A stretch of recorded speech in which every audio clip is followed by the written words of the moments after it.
Hey guys, welcome to Wrestling Days and welcome to Wrestling Days Live. We are live for this very special watch along. It's nice actually to do a watch along. We haven't done one in a little while. This is for this week's Halloween UFC Havoc. Vegas. Let me pause that. This is for Halloween Havoc 1997. We will be starting in about 5 minutes' time. So have a look and see if you can find it on the network. I'm sure many of you have already got it fired up. Of course, the stream has been set up and waiting for a little while, good few hours. So hopefully you've managed to get yours set up as well. I'm literally in the process of doing that myself. Let me delete some of these tabs that I don't need. There we go. Right, yeah, so really excited for this. I did see a few people asking why this one, which is a perfectly acceptable question. The answer is that this has been requested quite a few times. I think when people think of Halloween Havoc, this is definitely one of the shows they think of. One of the years that they think of because of that Rey Eddie match. So we've never done the watch along for the Rey Eddie match. So I was eager to do that. This is also quite an interesting main event because it's Roddy Piper against Hollywood Hogan. And what's interesting about it is the fact that I understand the match itself is so-so. I understand it's not the greatest match in the world, not the greatest main event. But the story going into it is quite interesting because, of course, Roddy Piper and Hulk Hogan were in the main event of WrestleMania 1. And they've got this kind of backstory. And it's quite interesting because you're in the middle of this Attitude Era that's starting to heat up. You're in the middle of the Monday Night Wars. You've got Stone Cold coming through. You've got The Rock coming through. You've got the NWO. You've got Goldberg. But this show is main evented by what could have main evented WrestleMania 1. I find that so interesting. This is 12 years later. 12 years later with all of this, do you know what I mean? Shawn Michaels coming through, Bret Hart, all of this stuff that's happening, all of this innovation.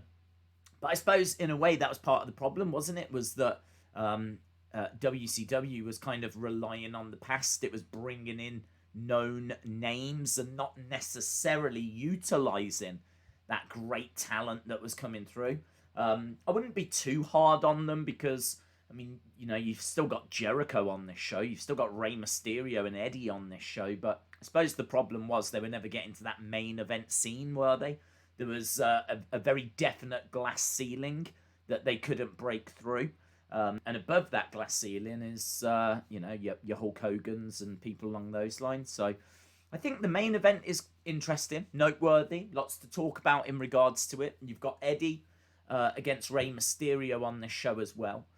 As well as that, you've got Jericho against Gedo. Gedo, who is the booker for New Japan right now. So all the matches that get put together and everything, it's Gedo that's doing that over in New Japan. You're actually going to see him wrestle tonight against Chris Jericho in a great match as well. Really, really great match. Dave Meltzer gave that Gedo match, I think it was around about 3.5 stars, something along those lines. Like, it's a really, really solid match. I heard Eric Bischoff talking about it, and he was saying it's one of his favourites from this show. Worth mentioning as well that Eddie versus Rey is voted the WCW Match of the Year for 1997. So you've got that added in the mix as well. Plus, we're going to see Ric Flair, which is always amazing, taking on Kurt Hennig. So basically, Ric Flair versus Mr. Perfect on this show as well. And Macho Man on this show, taking on Diamond Dallas Page. They had one of the best feuds in WCW. That was rumbling along in 97. So we've got that match happening as well. So I think from Ultimo Dragon, who's always great watching his matches. I think he opens the show, actually, Ultimo Dragon. So I kind of think that from top to bottom, this is just a really, really great card. I think on paper it looks really good. Now, I will admit that I haven't gone back and rewatched this show, and that was another reason I wanted to watch it, because it's not a show that I can remember everything about, if I'm being honest. I know obviously how great that Rey Mysterio match is. And I know that there's a lot on this show that we can have fun with and talk about. And I'm really looking forward to it. But it's one of those shows that I wanted to go back to as well, because I think it's just one of those shows. It's an iconic show. It's when you think of 97, you think of this show. In many ways that when you think of 98, you think of King of the Ring, or do you know what I mean? You think of like 2012, Money in the Bank. It's kind of one of those shows that defines that year. So looking forward to it. So a couple more minutes anyway, couple more minutes, and then we will get going. As I said, I've got it charging up on the phone. Harvey says, have you heard that The Undertaker might be returning for Survivor Series? He is returning. I don't know if that's... Maybe it hasn't been confirmed. But, the reports are... They've been around for like a week or so, maybe a bit longer. Pretty concrete that he's going to be there. So I am 100% expecting him to be at Survivor Series, but not in a match. But he'll make some kind of an appearance. I hope it's not some kind of video thing. Do you know what I mean? I hope it's not some kind of thing where he's going to show up on screen. Like, I hope he's actually there. I'm sure he will be. But I just saw... Did someone send me an article? Anna, maybe? Someone? Maybe? I can't remember. I just quickly looked on Twitter, and apparently Florida have okayed the NFL in Tampa. The Tampa Bay Buccaneers. I amazed myself then. In my head, I'm like, come on, you know this. You know that Tampa team. You know what they're called. It's like the Tampa Pirates, the Tampa Wooden-Legged Men. Like, because I'm just thinking pirate ship. But I think it's Tampa Bay Buccaneers. But anyway, they can have 15,000 fans in the stadium soonish. Certainly before WrestleMania. So it's a really, really good indicator that WrestleMania is going to have a limited crowd.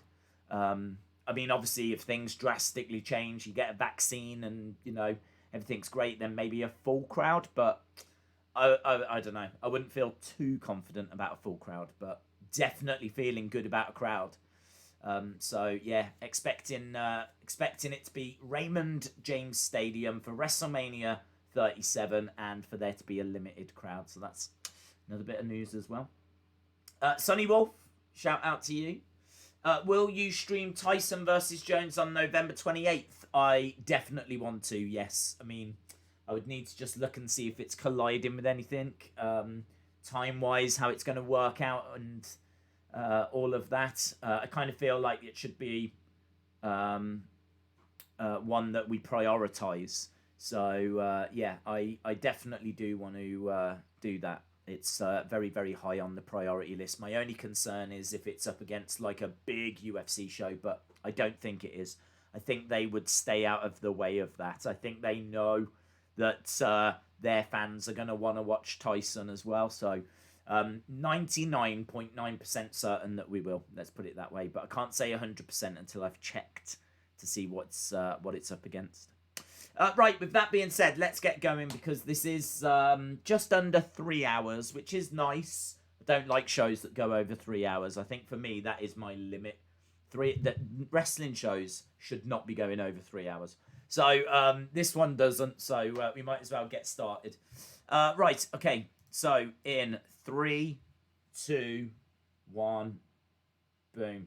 Right, there we go. We are underway with Halloween Havoc 1997. Right, let's jump back over here. Don't know about you, but I've just got a little advert that's on first. In fairness, it was only 3 seconds long, so it's not the end of the world. Right, now we've just got Roddy Piper and Hogan on screen, just showing us as we are setting up towards that main event tonight. Let's just have a look, see if we've got everything we need. All the bits in the right places. That's what she said. Okay, yeah, our little clock's underway. What you gonna do? The time is here. So, main event is a steel cage match. Daniel says, this pay-per-view is free on the WWE Network right now. I didn't know that actually, so that's great. If you are watching, you can watch along for free. Just go to the WWE Network /free, I think it is, or Google Free Network, and you'll be able to watch this. I appreciate that we're a touch behind, a touch late with this, because obviously Halloween was last night. Hope everyone had a good Halloween, but I wanted to get it done. I really did. I think there's a good chance we'll be doing some Survivor Series coming up. I'm not sure we'll be doing anything on Thursdays, but I'm pretty sure next Sunday we'll do a Survivor Series. Right, okay, we've got our commentary team. You can see Dusty Rhodes, Tony, and Bobby the Brain. Slim Jim's Halloween Havoc. It's worth mentioning we are in the MGM Grand Garden Arena. It is October 26th, 1997. There's just over 12,000 people in attendance. As we said, on paper, a very stacked card. And this is all building towards Starrcade as well. That's worth mentioning. So in a couple of pay-per-views after this, we get to Starrcade, and it's a massive Starrcade. It's Hogan versus Sting. And they've been building that for like a good 12 months. So it is a big, big pay-per-view. I think there's quite a few teases for it on this show tonight. So we are building towards that as well. Right, they're just talking about the main event tonight and what Roddy Piper's going to have to do to try and get that win. And isn't it funny seeing their little uniforms that they've got on? They've got like black t-shirts and it's got like Halloween Havoc logos. Like you don't get that these days, do you? Looks good. Looks quite professional. Looks quite sporty. Right, we're going over to the first match. Monica King, shout out to you. Jim Gore, hope you are well.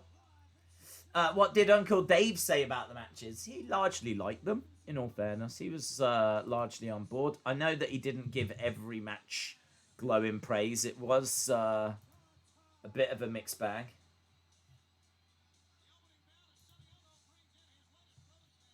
Sonny Ono. I gotta say, I do think that the entranceway is a little bit underwhelming compared to other Halloween Havocs. It's still better than what we get now. But, right, Ultimo Dragon's going to be starting us off.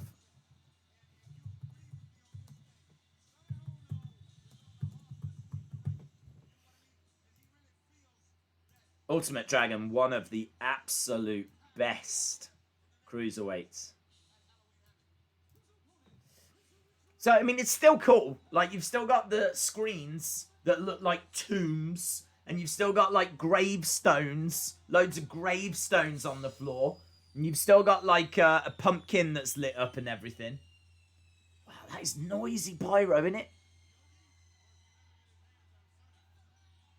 Right, Ultimate Dragon making his way down.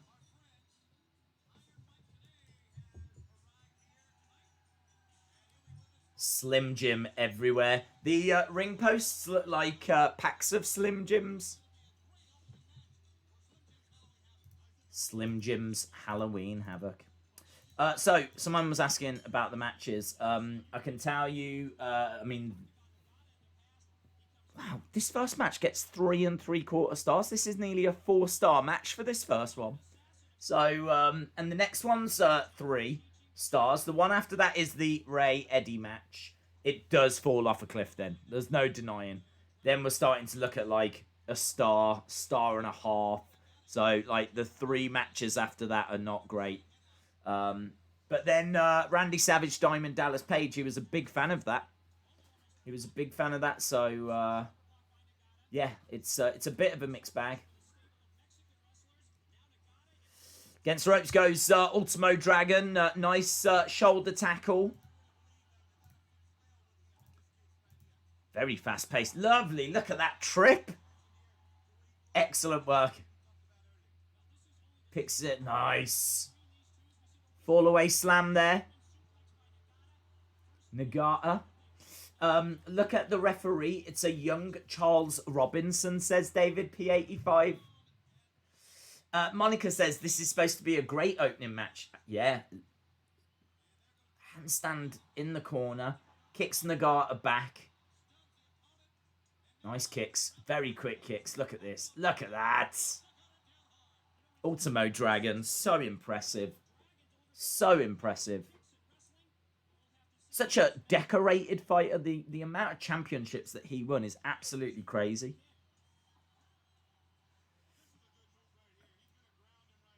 Yeah, headlock by Nagata, keeping Ultimo Dragon down. This is a really great opening match. Just fast-paced, get people pumped up for what's to come.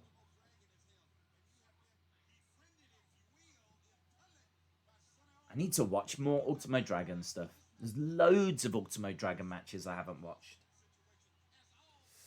Always like to keep an eye out in the crowd as well. Have a look at the fashion. Have a look, see if there's any signs. There's not that many signs, actually. There's next to no signs. Again, into a headlock there. Nice. Belly to back suplex.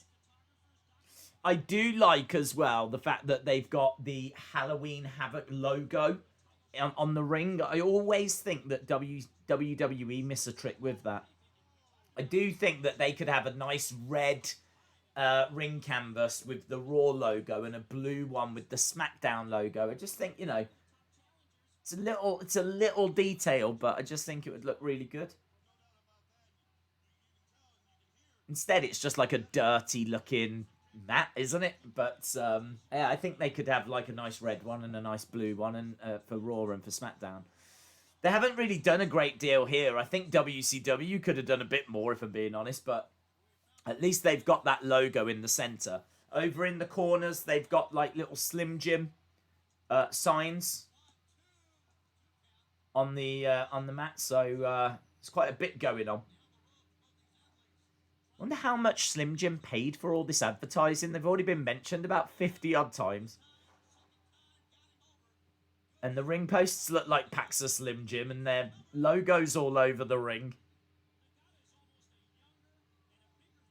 It's excellent work so far. Real back and forth. Nagata doing some excellent stuff to keep Ultimo Dragon grounded. You can see, what I like about it is that the heel is doing a lot of headlocks and keeping him down and kind of frustrating the crowd, really, because the crowd very much want to see Ultimo Dragon doing Ultimo Dragon things. And Ultimo Dragon, you know there's going to come a point where he's going to go. There's going to come a point where he's going to be able to show what he can do. And, you know, that's going to get the crowd going then. So it's just really good psychology. Very simple ring psychology, but it's good. No barricades, just very simple railings around the edge of the ring as well. And everyone seems to be looking over here for some reason in the crowd. No one's looking at the match. I just noticed that everyone in the crowd was looking over there, so I don't know if there's something happening in the crowd. Kick to the back by Ultimo Dragon. Everyone looks very respectful, don't they? Everyone's got like a shirt on, or I can't see much merch. I can't see like loads of Goldberg t-shirts or NWO t-shirts. Ah, that's why people are looking in the crowd. There we go. I thought they were. Everyone was looking over here. And I was like, there's a killer match going on in front.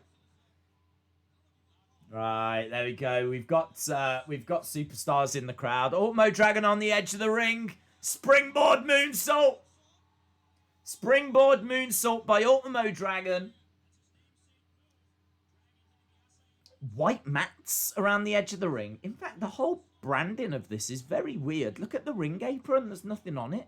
There's nothing on the ring apron. White standard mats around the edge of the ring. It's weird, isn't it? Because, like, the entranceway, they've gone crazy. But then around the ringside area, they've done nothing. Over into the corner. Lovely. Ah, oh, knee up there. Excellent work. Ultimo Dragon. Flipping his way over. Cartwheeling his way over. This Ultimo Dragon's acting like he's in AEW. Big strikes coming in. By Ultimo. Flips over. Looking for a powerbomb. Boom! Excellent. Sunset flip into a powerbomb. Excellent work. Ravens flock, says James Chadwick. Oh, I don't know where they are, in all fairness. I don't know where they've gone. Right, here we go. Going up top again. Lovely. Moonsault from the top. And he gets a 2. Someone's got a sign that says WWF, and I can't see what the rest of it says. I haven't got a clue what the rest of it says. And some kids just run along with a sign as well, but everyone's kind of sitting down. I can't see tons of merch. There's next to no signs. It's not the kind of crowd I was expecting, to be honest. Excellent work to the outside. Miss Clown 1 says, wait for 98, the Wolf Pack. Then merch is everywhere. Nice kicks coming in. And again, heavy kicks, heavy strikes. Ultimo Dragon goes down.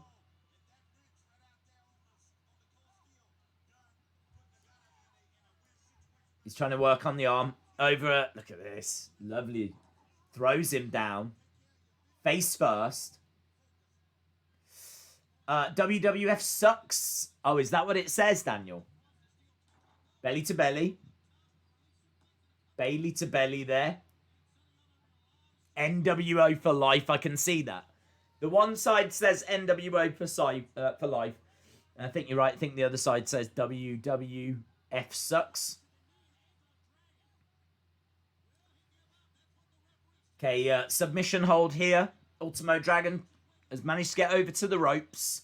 So they're going to have to break that up. There's a couple of seats as well. Right in the middle. Front row. Bang in the middle. And the people haven't turned up. Dragon Sleeper by Ultimo. And he has got to the ropes. You know that those 2 seats, that is exactly where Green Shirt Guy would sit.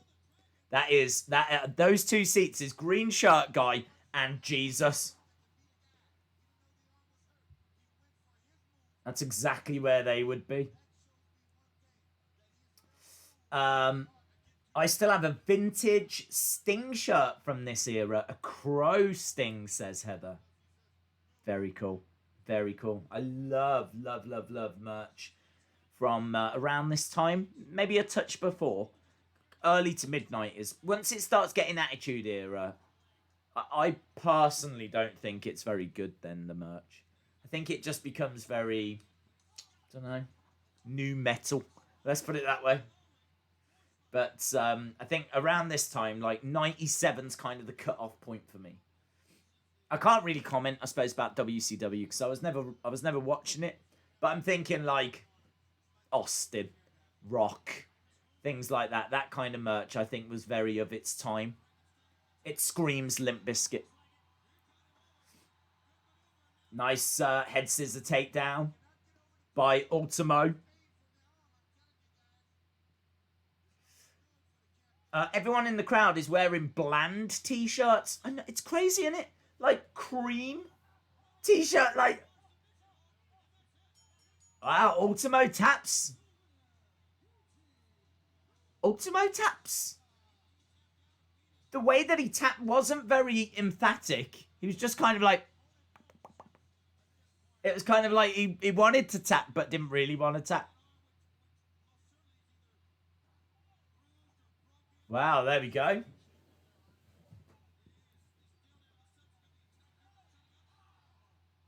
Big kick by Sonny Ono. Yeah, Ultimo loses. I wasn't expecting that. John, no. I have no idea when I'm going to get a chance to watch it. Well, there we go. First match down already. That was fun. I got to admit, that was fun. The WCW, WWF crowds are night and day from each other from this time, says Jim. My WCW knowledge is, I know the big stuff. I can get from one story to another story main event wise, but like detail like this, it's not there. I never watched it. I never used to watch it. I was always relying on videotapes around this time because we didn't have the Sky channels or anything.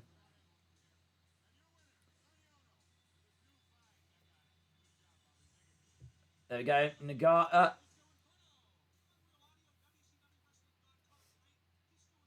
www.wcwwrestling.com. That must have been one of the very first websites ever. This is 1997. Wow.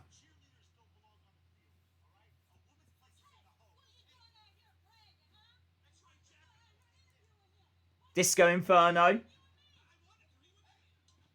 And Jacqueline, they're going to be facing each other on this show. Right, we're moving on. Is it Gato next? You can log on, guys. Yeah. An advertised bonus match. The reason why this is an unadvertised bonus match is because this was actually meant to be Goldberg versus Ming. But for some reason that was cancelled. So we ended up getting this match instead. But as I said, crazy because Gato is the man that does all the New Japan booking now. Break the walls down!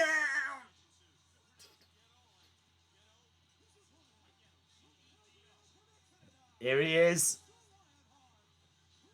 Le Champion.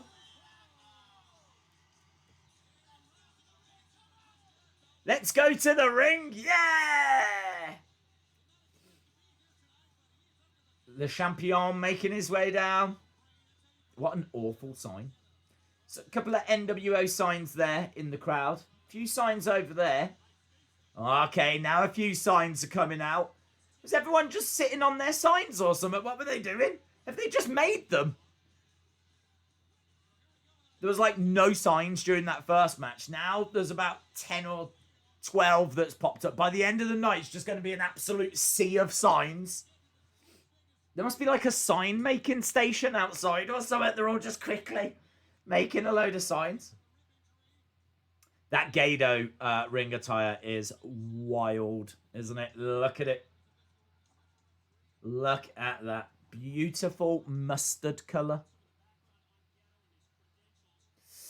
Dial up, baby. Yeah. I hate that they replaced those themes on the network with WWE themes. I wonder why they replaced them. Like, it must be something to do with the rights or something. I don't know. Can't quite figure it out. Did Jericho get to bring his WCW theme over to WWE? No, they replaced it all, didn't they? They went back and changed the. I don't think that was his original WCW theme. William Hensey, shout out to you. Monica says they pulled the signs out of their candy ass. Do you know what? They could have had a candy ass there, couldn't they? Because it's Halloween Havoc. If you're going to have a candy ass, this is the pay-per-view to have one. Howard Stern rules. That's what that sign said. Is he still a thing? I think he is, isn't he? I never hear anyone talking about Howard Stern anymore, so my guess is that he's still around, but I don't know. Is he still doing stuff, or is he retired, or... Front row's a little way back from the railing, aren't they? Heather says, I've been a Jericho mark for 20 years. Daniel said his theme was just generic. Carrick 316 sign. I don't know what that's in reference to. I also saw a sign that said, was it Yo Paul or something? It's like, I don't know what that means either. Against the ropes goes Guido. Back elbow by Jericho. Disco Inferno is a founding member of NWO Elite. She tried to kick Disco Inferno in his disco balls, says David Hall. Nice delayed suplex, standing vertical suplex by Jericho. Heather says, Gado with hair, I just can't get past it. It's weird, isn't it? It is a lot of fun, though. Jericho before he was fat as well. Big, whoa, nasty chop. Nasty, nasty chop. Shoulder tackle. Against ropes goes Jericho over the top. Skins the cat. Straight back over. Beautiful. Gets caught. And he goes to the outside. Still don't know why they haven't done more with the ring apron and all of that. Like, they kind of really feel like you could have made that whole thing look so impressive. They've done good work in the entranceway, and then in the ring, it just looks like a ring. I'm not saying, like, have fake spiders and all that kind of stuff, but, like, you could have a real classy ring apron and nice ring mat and the mats and everything. Oh, look at that power slam. Lovely. Jericho always had a belly, says Sean Rossett. Oh, I think what he's got, look, no disrespect to him, he's got middle-age spread now. That's what he's got. Do you know what I mean? There comes a point where your body kind of gives up. It happened to me 21 years ago.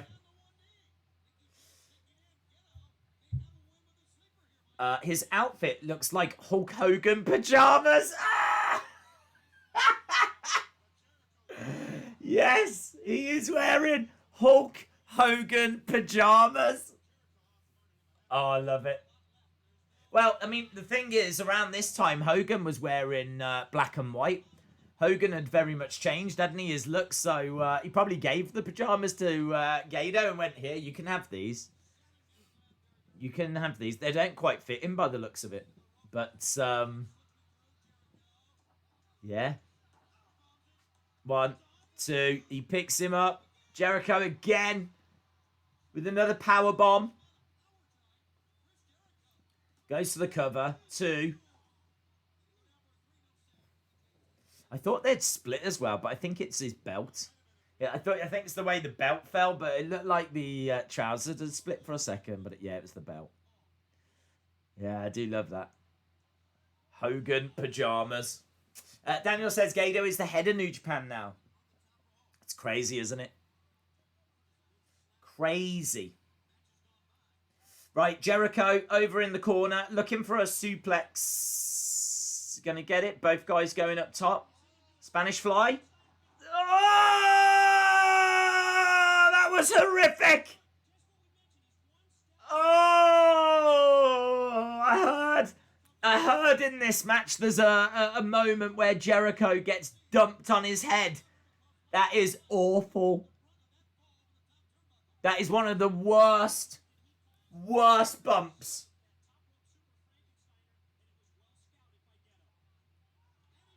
Are they going to show a replay of that? That was absolutely horrific. Oh, man. Jericho over the top. Drop kick to the outside. Jericho attempts a bad Hurricanrana from the top. That was bad, says Chalmers. Botch.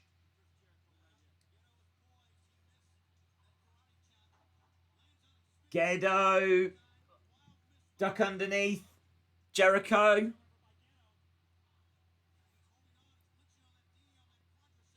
Oh, drops Jericho down on his knee.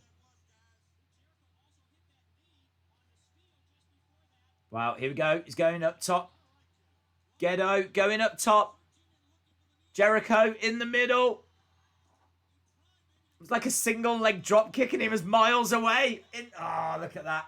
Into the walls. The proper walls. The proper walls. Not that stupid Boston crab. The proper walls. That's the walls. There we go. There's blood around the mouth of Jericho as well. It's busted open there. Oh, look at that guy's Papa Shango shirt. Ah, that wins. You're a winner. What a legend. Look at his Papa Shango shirt. Oh, here's the replay. Ah, that is nasty. That is nasty. And that's dropkick is just awful. Look at that Papa Shango shirt that guy had. Look at that walls.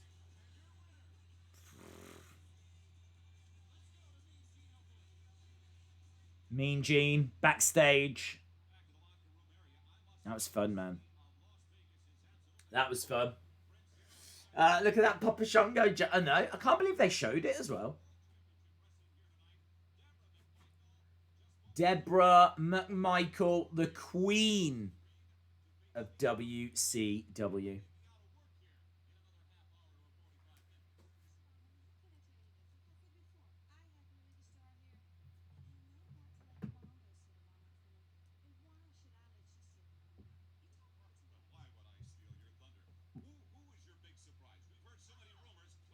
Who is your big surprise? What was Gato thinking? They showed the replay. MTR, shout out to you.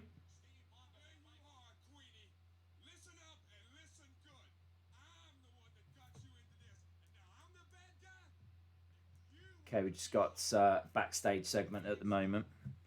Mean Gene was in WCW. Yeah, for quite a while.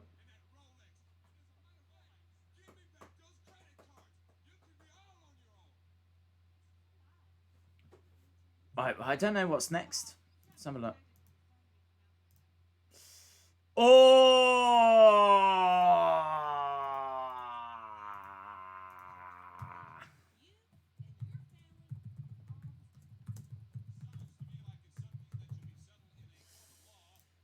The whole flipping reason we're watching this show is next. Right.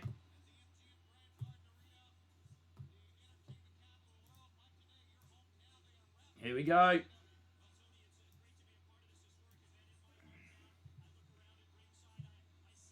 Rey Mysterio making his way down in that absolutely iconic. I mean, how many different wrestlers and how many different times have we seen that ring attire being wore?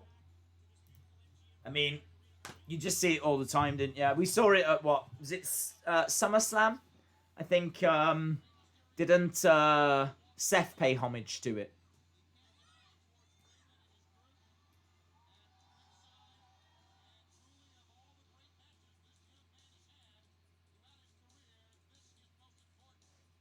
Deborah looked Ray versus Eddie next, yeah.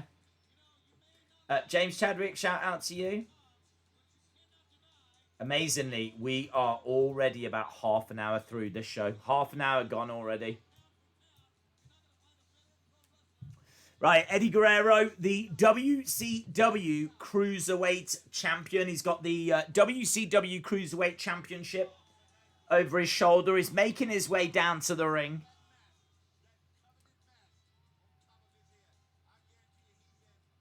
He looks amazing, doesn't he? Love that ring attire. So classy. Look at his look as well. This is mask versus title. It's worth mentioning. So if Ray wins, he gets the belt. If Eddie wins, he gets to take Ray's mask.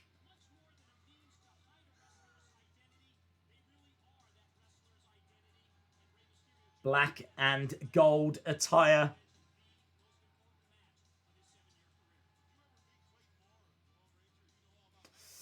One of my favourite Eddie matches, says Monica.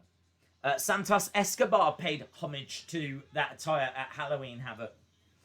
Rey without a mask was cringe, says David Paul. Also, Eddie would start the LWO later on. Yes. Yes, yes, yes.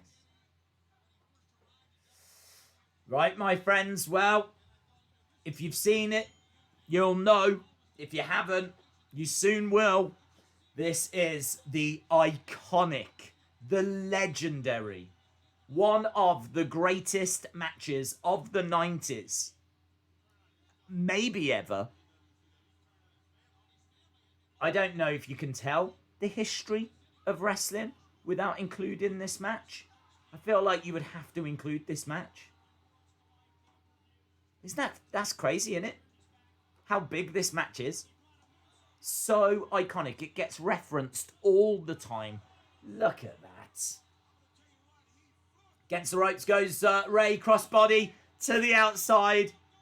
Eddie goes out, crashes into the railings. Rey Mysterio against the ropes. Over the top, clings on. You can tell he was looking for the head scissors. He was looking for the head scissors, but Eddie had him scouted. I do wonder if that was just a slight botch. But into the steps. So hard into the steps. The steps moved. So hard into the steps.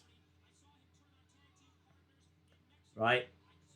Rey getting thrown back into the ring. How many stars did this match get? This got 4 3/4 stars. It is basically a 5-star match.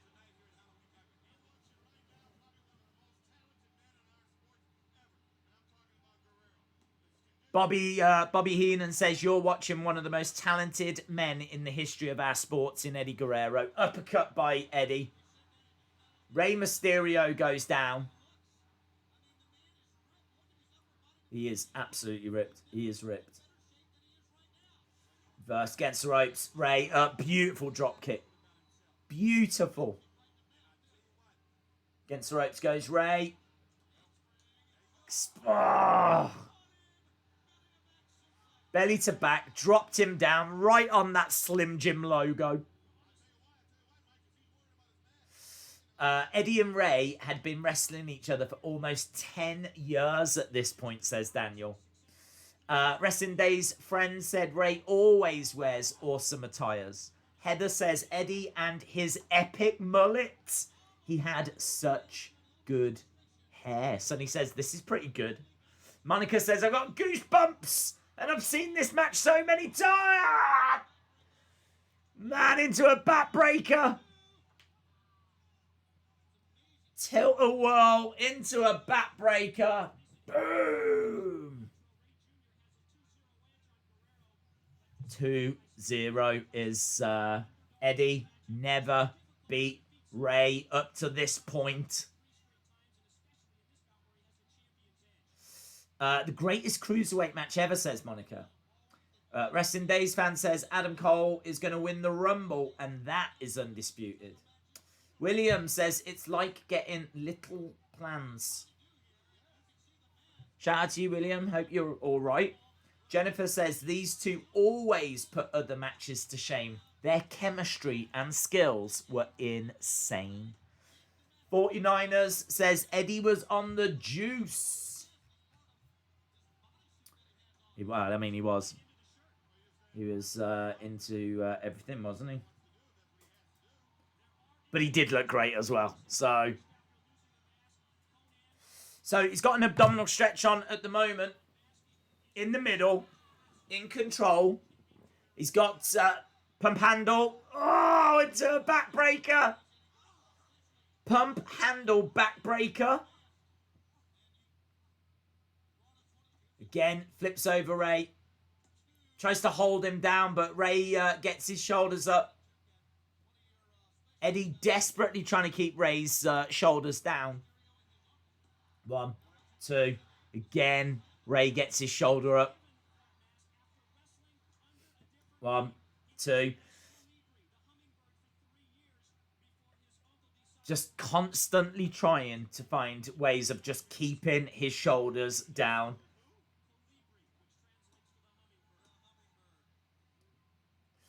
A couple of people was on the juice days. One was Lex Luger. Oh, look at it! Look at that springboard moonsault into a DDT. Whoa!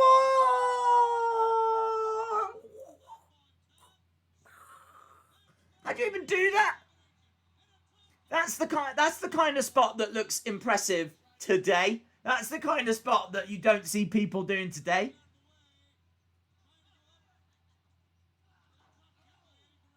It's the kind of spot that the young Lucha Bro Bucks would love to be able to do. Oh, that's disgusting. That is disgusting.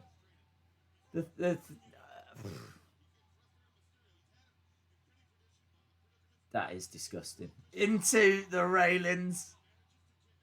So impressive. This is the kind of match. We've said it a few times, but if you've got like a friend that just doesn't get it, if you've got a friend that's like, you watch wrestling, just be like, come round, I'll show you a match, and then let's talk after, yeah? And this is the match that you'd put on. And he's pulling at the mask. He's pulling at the mask.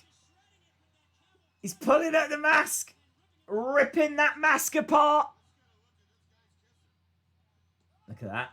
You can see Rey's eyes, a bit more of his face.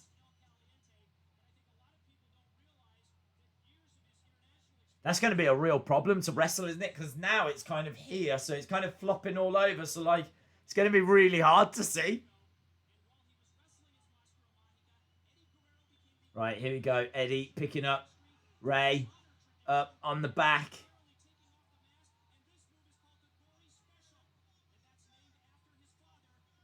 It's a lovely stretch. The Gordy special. Lovely reversal. Arm drag. Goes for a drop kick. Eddie moves out the way. Basement drop kick right into the back of the head by Eddie Guerrero.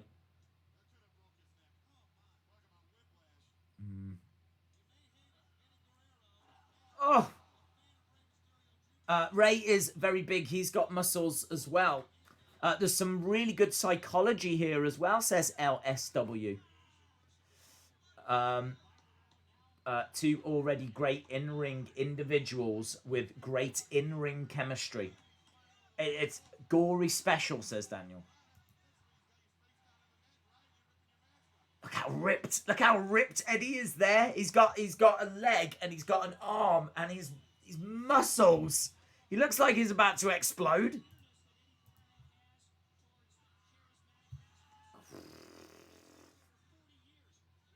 He's like Bruce Lee ripped.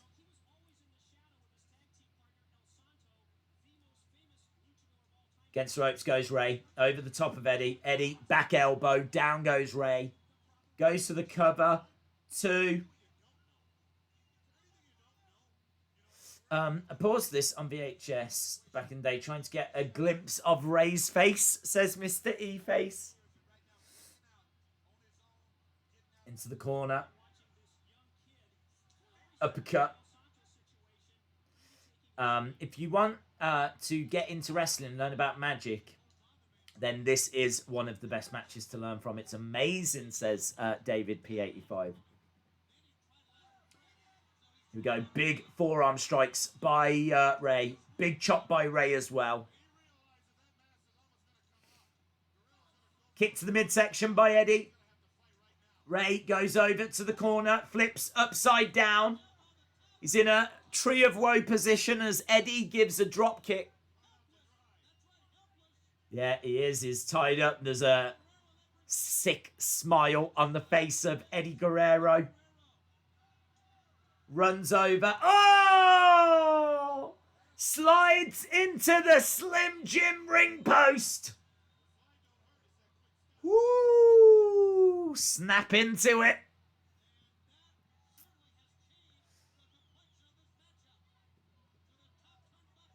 Rey up top to the outside. Big splash comes crashing down on Eddie. Eddie backs into the railings.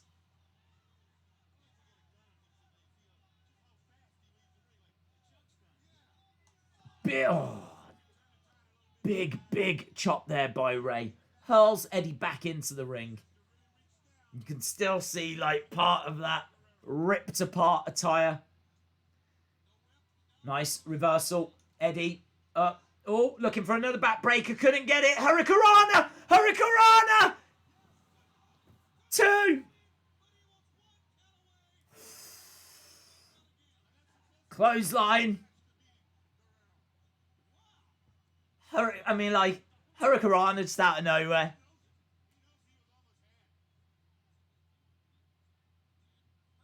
Eddie Guerrero survive him. Goes for a springboard. Moonsault. 619. Gets caught. Over the ropes. Head scissors to the outside. They're reversing reversals of reversals. Rey against the ropes. Over the top. Big senton. Eddie died in Twin City, so it's emotional watching his matches, says John. Donald Jackson, shout out to you, my friend. J14 says Rey's attire is iconic. Daniel says West Coast pop. The Hurricanranas that Rey Mysterio did were out of the world here. Literally looked like Superman doing that. He's so smooth, isn't it? So smooth. Shoulder up. The way he does it, it's like he was born to do that. He was meant that. He was put on this earth to do that. Just so effortless, so smooth.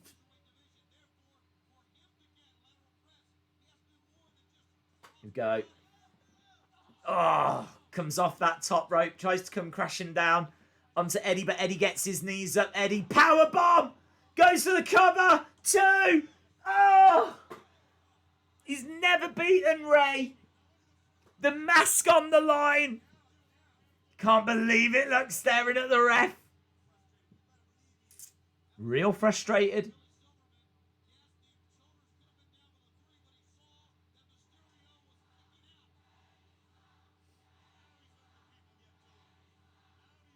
Eddie sucks. They're chanting. I was trying to hear what they were saying. He picks up Rey, drives Rey into the corner. Eddie backs over to the other side. Running over. Gets thrown into that turnbuckle. Nice spin wheel kick. What a power bomb. Wrestling Days fan says, I don't know who wins this. Well, you'll find out soon enough. Is Rey going to be demasked? Or is Rey going to win the title? Which way is it going to go?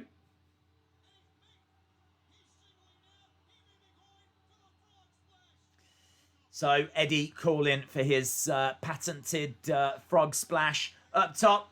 No, didn't go for the frog splash. He rolls through. Rey goes over. Rey gets put up. Oh! Gets dropped down on that top turnbuckle. Eddie from behind. Belly to back. Suplex from the top, but couldn't get it. They are back to back. Look at this with a razor's edge. Eddie with a razor's edge from the middle, but reversed. Hurricanrana!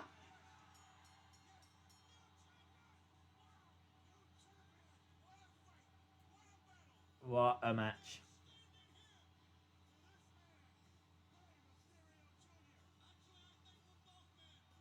What a match. Fighting on the top. Rey wins, says LSW.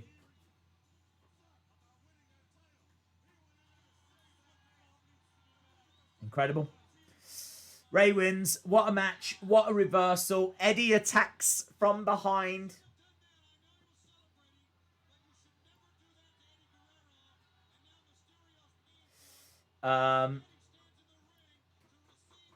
Amazing. Great match. WCW had at least one good match like this every pay-per-view between 96 and 98, but this was somewhat special, says Sean.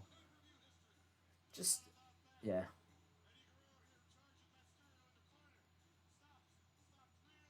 They can just do things other people can't do. Well, oh, the thing to remember as well is this is all happening at a time where the thing is you can tune into Dynamite and you're going to see moves similar to this, but I don't even think you'd see them this well executed.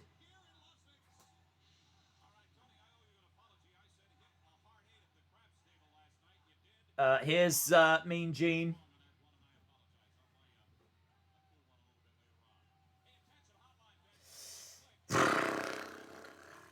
Well, we could probably end there, couldn't we? In all fairness, we could probably wrap it up there.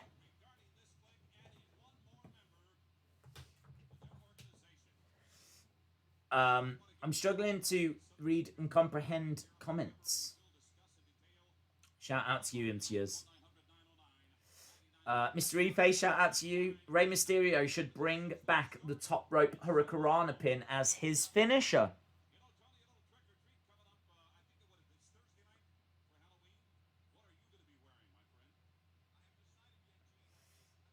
Gene asking Tony what's he going to be wearing for Halloween. We're going back to the locker room area, so there's a few bits and bobs that's happening. Coming up next, we're going to have Alex Wright against Steve Mcmichael. So that's going to be our next match. Here's Eric Bischoff and Hollywood Hogan. Imagine Eddie versus AJ Styles and Prime Rey versus Ricochet. It'd be incredible.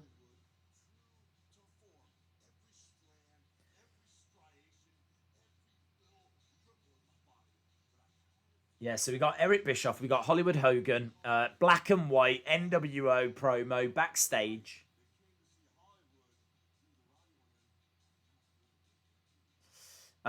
He's 23 years older now, guys, says Daniel.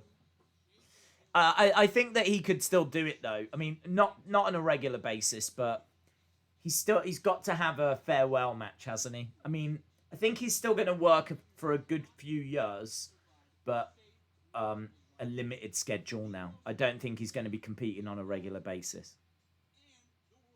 I don't think Rey Mysterio should be competing on a regular basis. I really feel that when Rey has a match, it should be advertised like a week or so in advance, and it's a big deal, and it's not just throwaway. It's, you know, it's made into a big deal.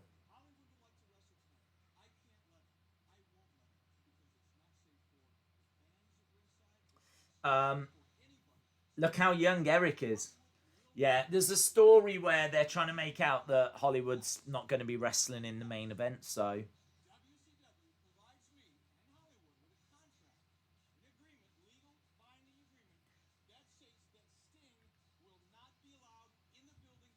So Eric Bischoff says, I'm not going to let Hogan compete unless WCW give us a contract that says that Sting can be nowhere in the building. Rey Mysterio in his prime versus Ricky the Dragon Steamboat would have been classic. Absolutely. Absolutely.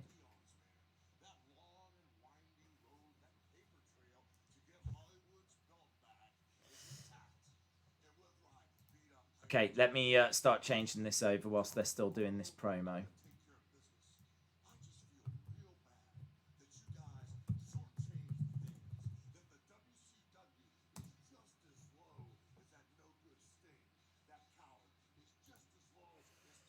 Steve Mcmichael. I tell you, I would not want to be following that match. I mean, in fairness, I wouldn't want to be wrestling at all. But I definitely wouldn't want to be following that match. So, yeah, as I was saying, next Sunday, I think we will be doing a Survivor Series. I'll probably put a poll up on the Wrestling Days account. I don't know when. I'll probably put it up at some point this week.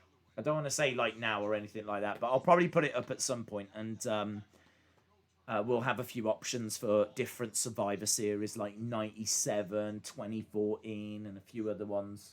And we'll see what gets voted for next weekend.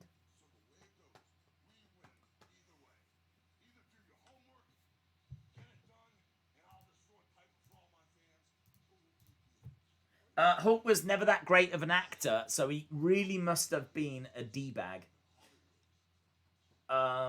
Rey versus Seth is just an everyday thing now, says Wrestling Days friend. Okay, here we go. Are we getting a new episode tomorrow? What, the Raw thing? Tuesday.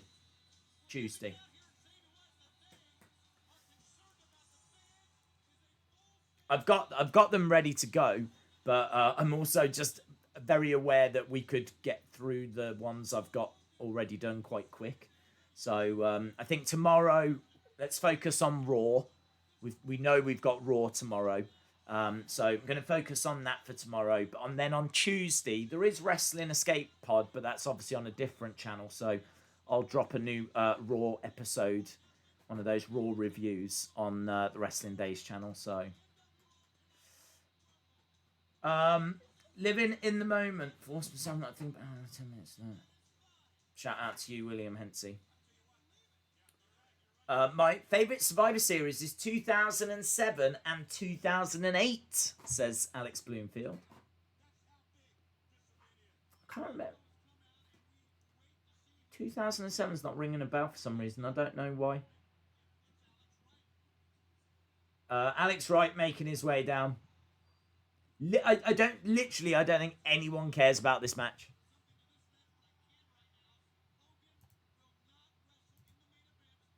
What I can tell you is that this match goes for 6 minutes. So don't worry about it. That's what I'm going to say. If you're sitting there going, what is this? Why is this happening to me? Don't worry about it. It goes for 6 minutes. I can also tell you that if you're sitting there going, what is this? Why is this happening to me? You are not alone, because Dave Meltzer also asked, what is this? Why is this happening to me? Because he scored this -1.5 stars. This is a -1.5 star match. So actually, it's quite interesting if you've ever wondered, what's a minus match like? Ta-da! Here we go! -1.5 stars for this one. It is a classic. A classic. So, it's only on for 6 minutes. I mean, that's impressive, isn't it? That is pretty good going.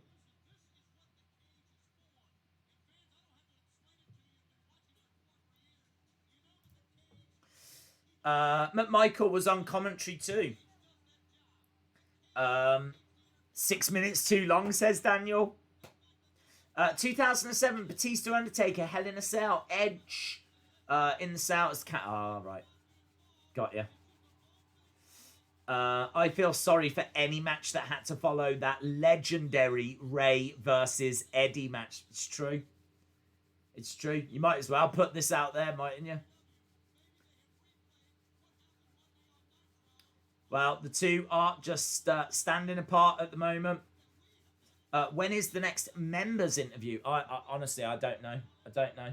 I haven't figured all of that out, to be honest, as to when the next one's going to be. I mean, I would be tempted to do one like this one coming up, but I think there's an opportunity for members to join us and play the game that maybe haven't been, if they don't quite understand it. So rather than talking to someone, I think I just want to be free to answer any questions. That's my thought process. Really, I suppose I should be speaking to the people that won the month game, but yeah, I need that time to speak to anyone that's still a bit unsure about that prediction game thing. So right. Slam. Alex Wright goes to the outside. I do just want this to be over. This is like going to the dentist. That's how I feel. I feel like I'm at the dentist right now. I feel like I'm being water tortured or something. Uh, you did just say that, Mr. Reface.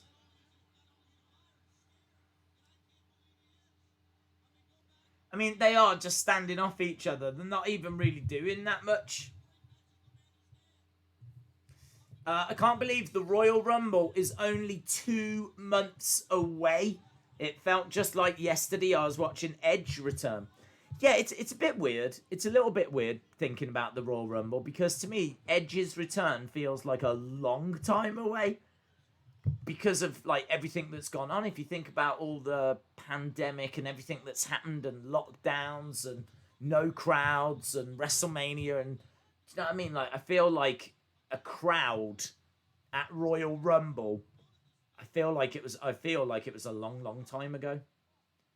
But equally, it is also a bit strange that the next Royal Rumble's not that far away. So, yeah, it's a bit. It's definitely weird. It is definitely weird. Kicks coming in by Alex Wright. This is a few minutes that we're never gonna get back, says James Chadwick. I know. It is This is definitely. I mean, if you are showing that friend and you're trying to get them into wrestling and you show them Eddie versus Rey, just definitely make sure you turn it off after that match. You don't want them seeing this, right? You don't want them seeing this because any positivity you've built up will instantly be destroyed. Alex Wright down, elbow drop. Why am I still thinking about that Papa Shango jumper? Because you've just found the gift you want for Christmas, David. That's why. That's why. Upcuts.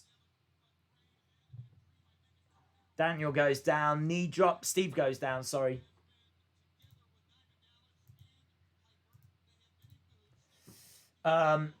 You've just reminded me that I've got to go to the dentist tomorrow to get a cavity fixed. What, you'd forgotten that you've got the dentist tomorrow? I hate going to the dentist. I never forget if I've got to go to the dentist. I know, like, I'm counting it down. I'm dreading it. If I had the dentist tomorrow, I'd be sitting here crying.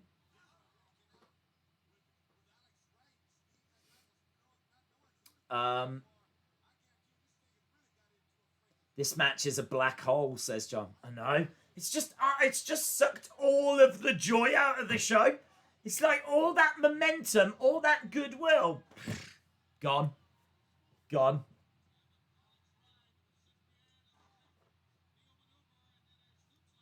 Scoop slam. Big strike. Steve Mcmichael getting a few strikes off and Alex Wright going down. Alex Wright going over to the corner, trying to escape, gets pulled back down again. I hate the dentist as well, says John. Brad says this was to allow people to have a bathroom break or go to the concession stand. I mean, it's only been on an hour though. It's only been on for an hour. Do people need a bathroom break after 59 minutes?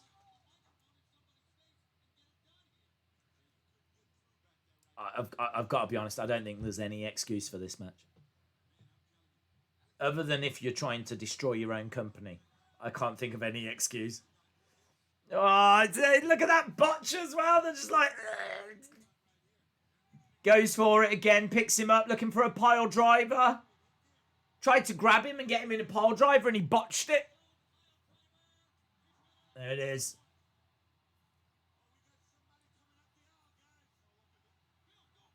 Goldberg's here.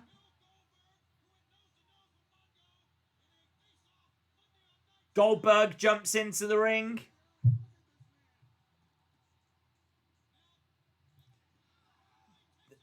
There we go, takedown. Jackhammer. There it is.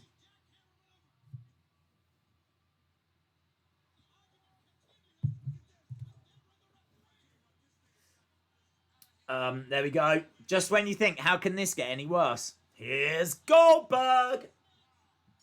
Well, the only thing I would say is that Goldberg is like obviously super popular at this point.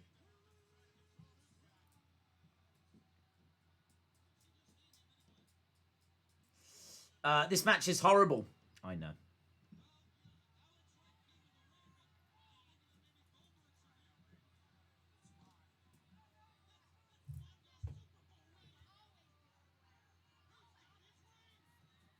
He's got his ring. There we go. Big strike. Alex Wright goes down.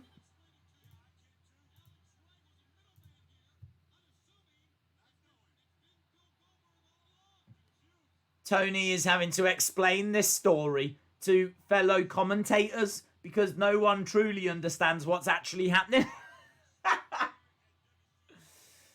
Basically, Goldberg's come down and he's wiped out both of them. Goldberg's come down and he's taken out both. He's come down to get a ring. Yeah!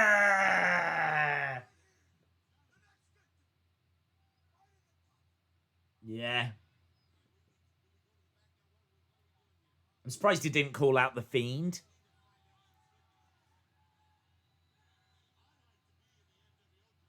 Someone just said something to him, like proper just turned to the crowd there. So if you can't quite follow what's just happened, no one can. So don't worry about it. Basically, Goldberg came down and he did Goldberg things where he beats everyone and makes himself look amazing. That's what happened. And then he stole a ring. And he was like, this is my ring now. So that happened. I love the dentist, says Lauren. Mongo and Deborah divorced almost exactly a year later, says Brian. That's interesting. Okay, well, it's done. It's over anyway. There's Macho. Macho and Liz in their NWO shirts.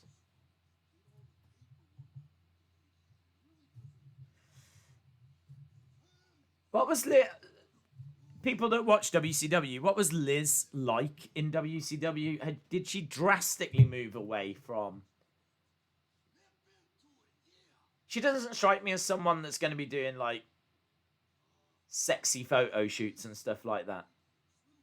But you can tell that, you know, she's getting with the times here. She's done her hair up different and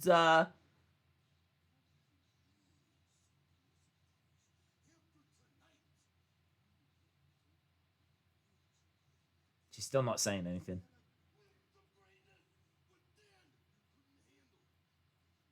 Just an occasional nod and shaking of the head. That's as far as she goes.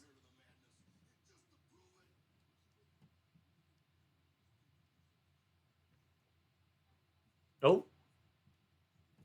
What?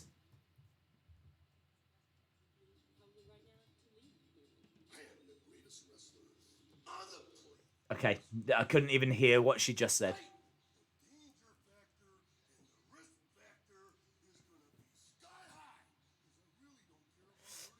It sounded like I said, I need a puck. Liz was pretentious, very ladylike. Yeah, well, I mean, she was very ladylike in WWF, wasn't she?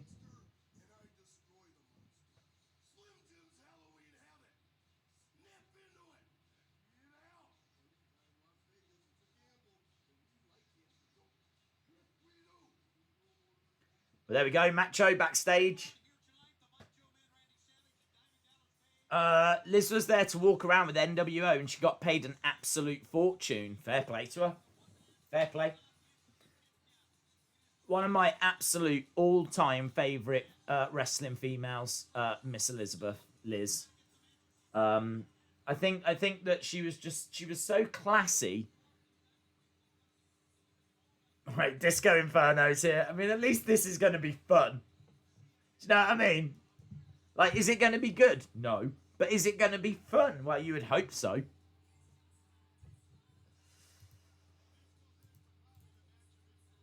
Right, here we go. Disco Inferno.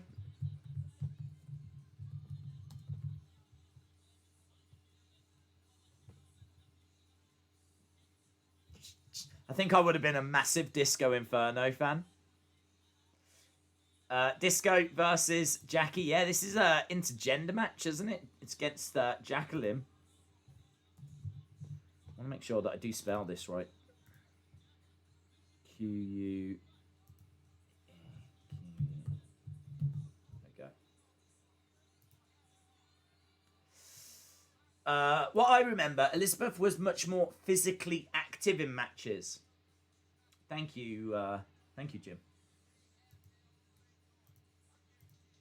I know she was more... I mean, I understand you move with the times, right? So I understand that, she's going to have a slightly different look. I think her skirts were a bit shorter. She wasn't as quiet and as timid. She wasn't, as reserved. I understand she was a bit more, you know what I mean, with it. A bit more attitude and like that. But I didn't know how far she actually went with that. Because, as I said, I wasn't watching Nitros. And I have seen some... but she's still a bit of a mystery to me in WCW. I still don't quite know how far she went or how much she evolved, and so it's always quite interesting when I see her. I really like her. She's one of my all-time favourites.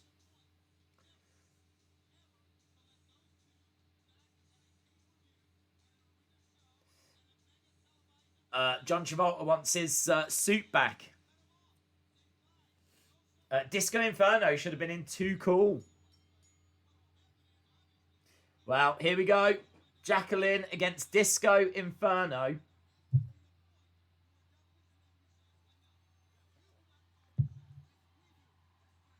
I watched WrestleMania 30, and I don't know why, it still makes me cry when Brock pins Taker, says Harvey. I never cried. But I was shocked. I've said before, I was waiting for the other ref to come down. I was waiting for Vince to come out or for someone to say something so that it... Do you know what I mean? That's not it. That's not it. Okay, this is good. This is interesting. Good tease.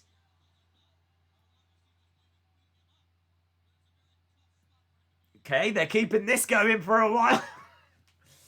I mean, actually, they've kept it going 6 years. So, well done them. I'm still waiting for that second ref to come down and go, no. The match never officially started or whatever it was. Disco Inferno goes out the ring. I can tell you that this match gets 9 minutes. I have no idea why. Why did they feel this needed 9 minutes? This guy has got orange trousers on and the back of them say shake your booty. At what point did someone look at this and go, that needs 9 minutes? This is a quarter star. A quarter star. Now, what I would say is that you have just seen -1.5 stars. You have just seen, officially, one of the worst matches in the history of wrestling. Once you get into those minus numbers, there's not tons of minus matches. There's a healthy sprinkle. But, they're few and far between. So, yeah, to see a minus match is noteworthy. This one is just a quarter star, so at least it's a big step up from what we've just seen. Cling on to the fact that after this we do have Kurt Hennig against Ric Flair. We do have Ric Flair versus Mr. Perfect, basically, for the WCW United States title. So we've got that coming up next. We've got 4 fights after this, actually. So we've got Kurt Hennig against Ric Flair. We've got Lex Luger versus Scott Hall. We've got Randy Savage versus DDP. And then we've got our main event, which is Roddy Piper versus Hollywood Hogan. So 4 matches left after this.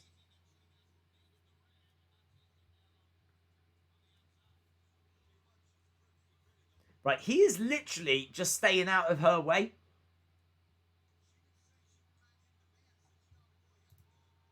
This is basically, we're watching a man just jumping in and out of a ring. That is what we're watching right now. Okay, he's trying to get back in. She's coming over. He steps in. The referee pushes her back. He's still over by the ropes. And he's out the ring again. There we go. Right, she's coming out the ring after him. He's gone back in. Shoulder tackle. Over the top. Nice. He holds on to the ropes. 1. Sunset flip. Went for the pin, but only got a 2. Drop toe hold there by Disco Inferno. Here we go. Look, we are underway. Disco Inferno always getting his beep kicked. Scarlett kicked his beep in Impact, and so did Tessa.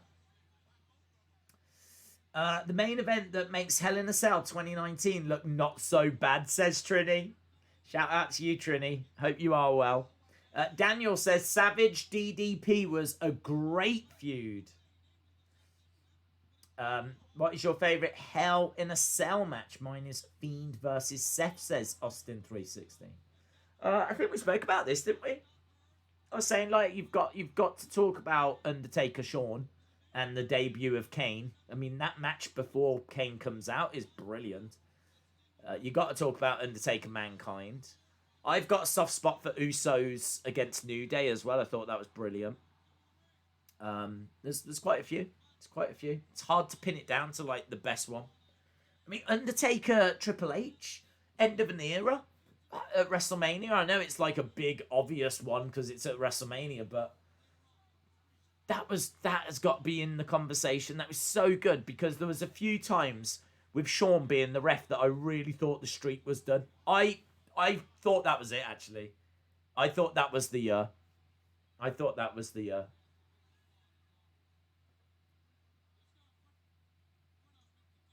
Disco Inferno getting back in. I mean, honestly, if you put Benny Hill music over the top of this, it would make perfect sense. Usos New Day was fire.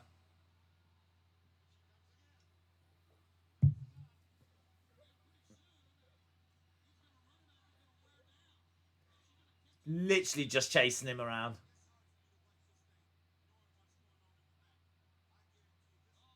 Oh, both are in. Kick to the midsection by Jacqueline. Big forearm strike. Disco Inferno goes down. I mean, this match is 9 minutes long. It's got about 10 minutes of running in it. Big strikes by Jacqueline. Daniel says DDP went from a terrible manager to WCW's version of the People's Champ. He worked so hard to become a great wrestler. Disco Inferno says he's walking away. Austin says Undertaker Triple H is my 3rd favourite ever. Trini says, after the Undertaker Shawn one, I loved Sasha Charlotte and Usos New Day. Hall of Fame jobber Mickey J is your referee. Well, Disco Inferno was actually leaving. He was walking away. Jacqueline has gone chasing after him. She's driven him back into the ring. Here we go. Big strikes coming in.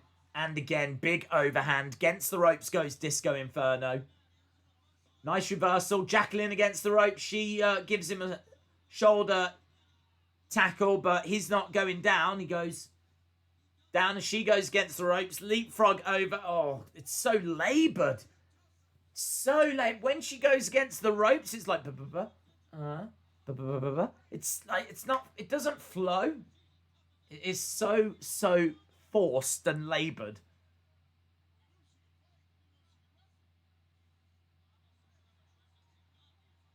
Out the ring goes Jacqueline. She's trying to grab him over to the corner. Dusty says she's going to change his attitude. She grabs his legs, pulls him into the ring post.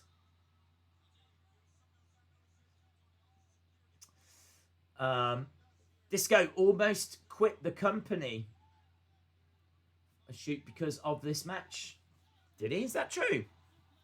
He almost quit because of this match. Nice suplex out of the ring. Disco Inferno crawling across.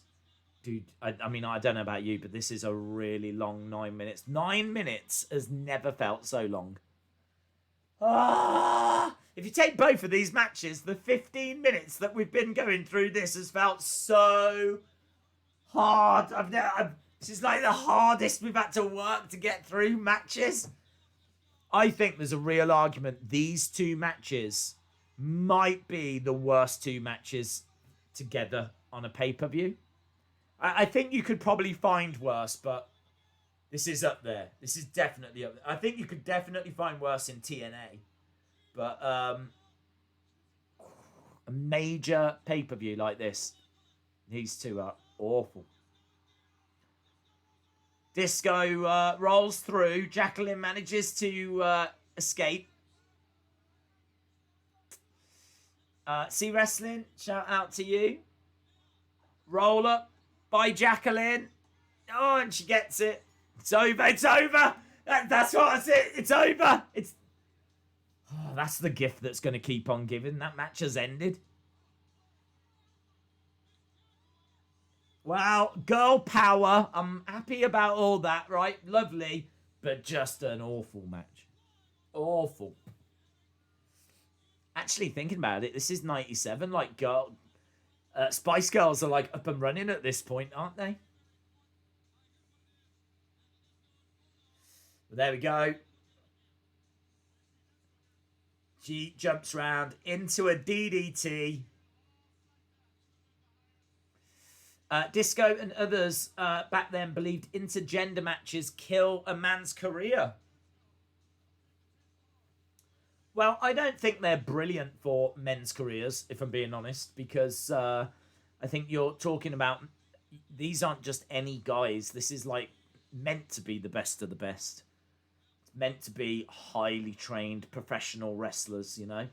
So you would think that they should have too much strength. But there is ways of making it believable. I mean, when you've got people like China, for example, you know? But yeah, I do have to agree that it doesn't make Disco Inferno look great. But then saying that, Disco Inferno, do you know what I mean? He's hardly ever going to main event. So I wouldn't take it too serious. Right. Kurt Hennig on his way down.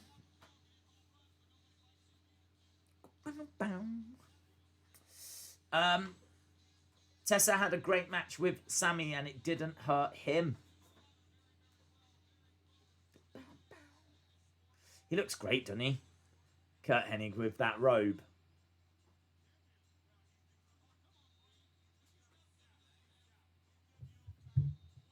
Let's change over the graphics.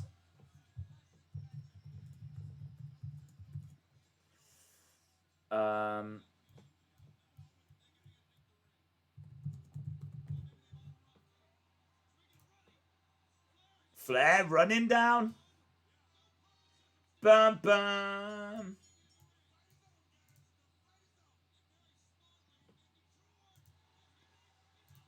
There we go, chopping away on Hennig. It's funny because I only watched their classic from Raw not that long ago to do the video, the review. So it's weird because I'd watched them from early in 1993. Having a match on Raw, loser leaves WWF. And here they are, look, just over 4 years, nearly 5 years later here. Nearly 5 years later, still wrestling against each other.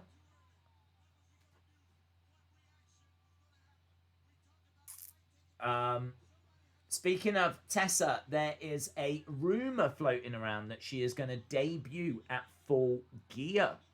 I've heard a rumor about Sting. Someone sent me over a thing about Sting. Big strike there by Flair in the entranceway.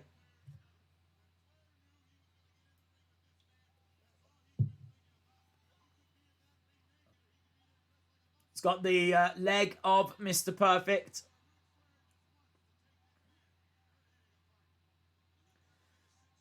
Drags him over to the corner. Kurt Hennig grabbing the ref. The ref goes down. Kurt's leg getting wrapped around the ring post as Flair goes out and grabs a chair. Oh, swings at Kurt Hennig. Daniel says, I thought Tessa was at the Performance Center. I've not seen that. Days, when is the next Old Raw review show thing? It'll be on Tuesday. I managed to get like 10 done. I can do about 1 or 2 a week to like go down and go through the show and get the images and everything. They take like to edit.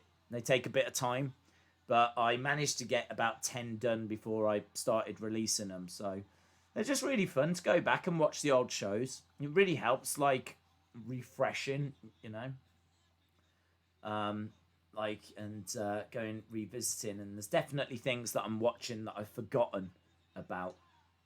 Like Bam Bam Bigelow Kamala. They were talking about that on Raw a lot, and then it never happens at WrestleMania 9. I don't know if they've run out of time or what actually happened, but it never happens. They just drop it. So they're talking about it before, and then it just never happens. Kind of loads of examples of that in wrestling where, you know, they'll talk about something and it just gets dropped and forgotten about. But yeah, it's just really interesting going back and seeing those kind of things. Hope you're well anyway, C. Shout out to UC Wrestling.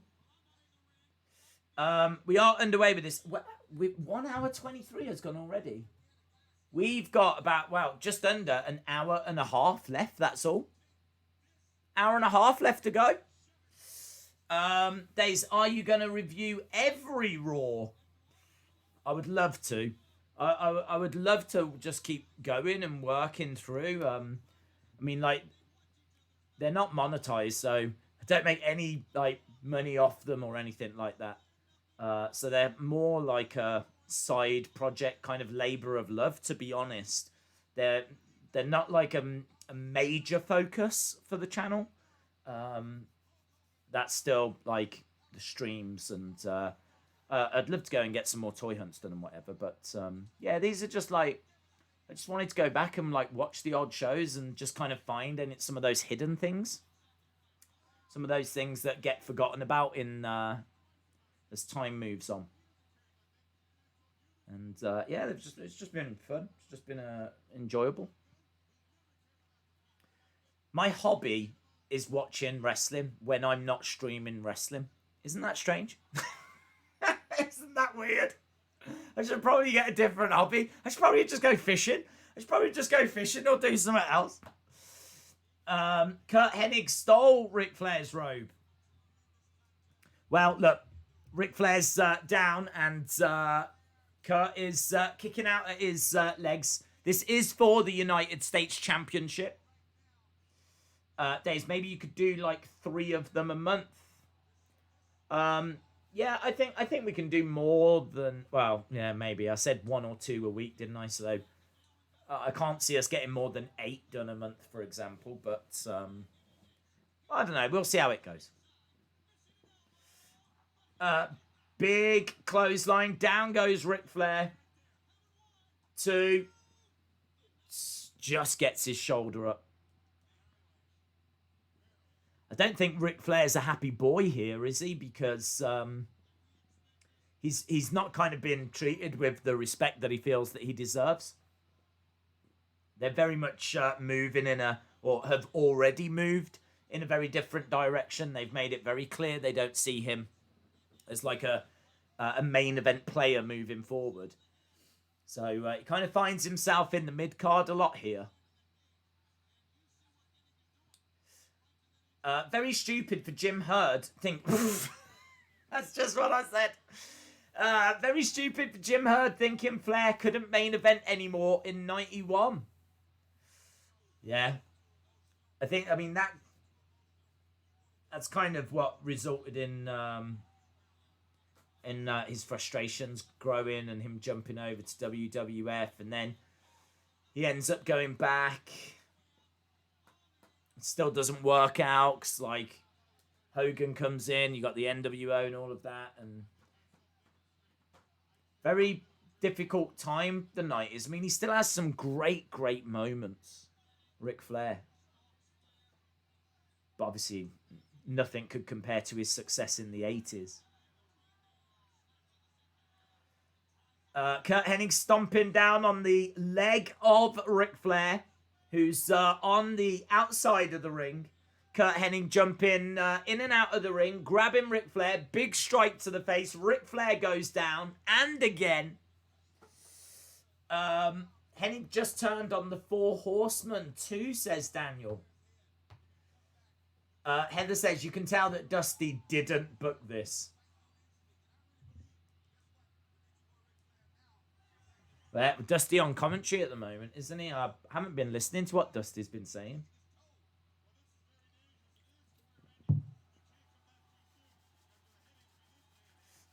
He was getting paid in WCW.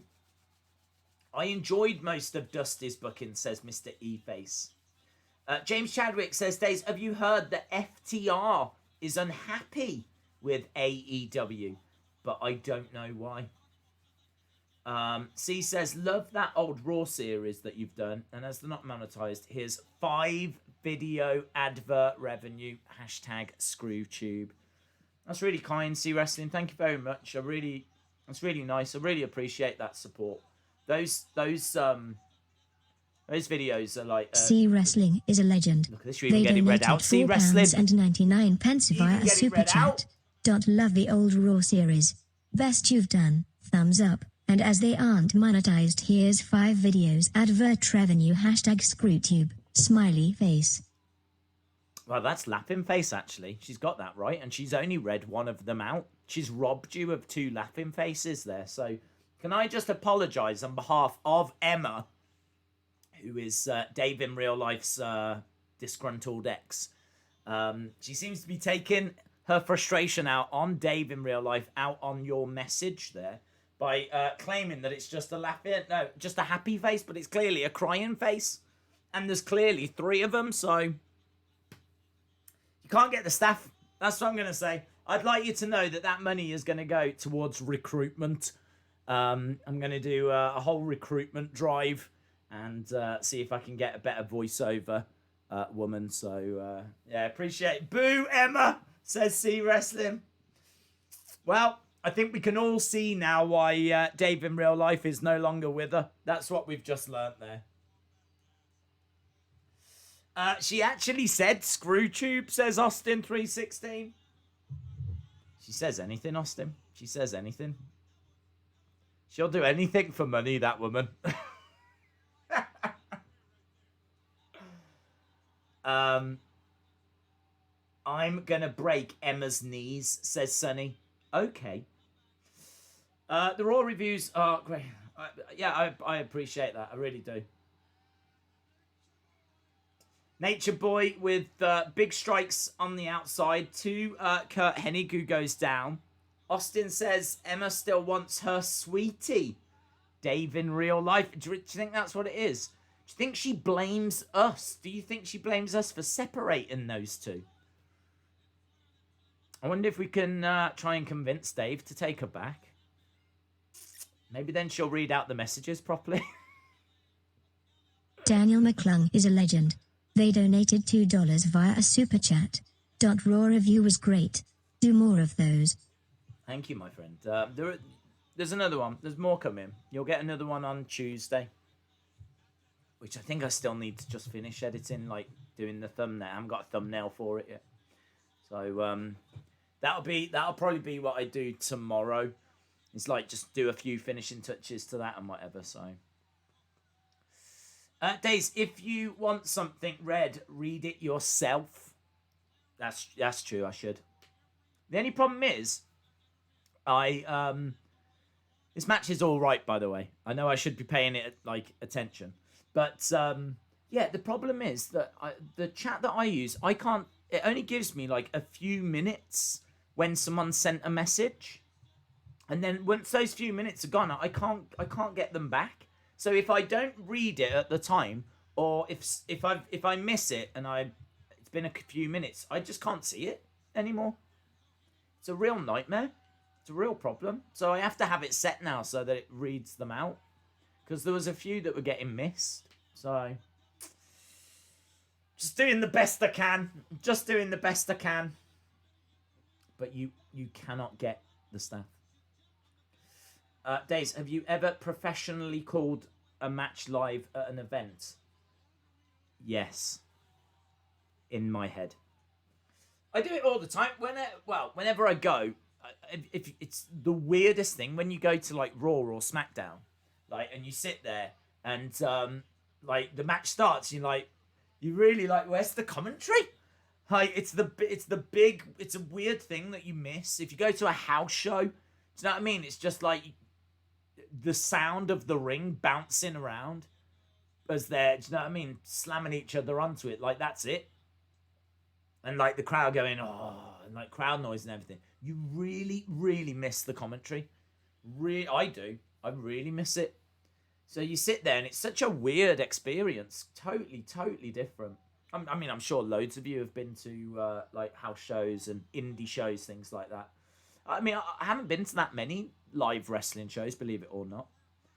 I mean, obviously, I don't go to that much indie stuff, and 2020 you just couldn't.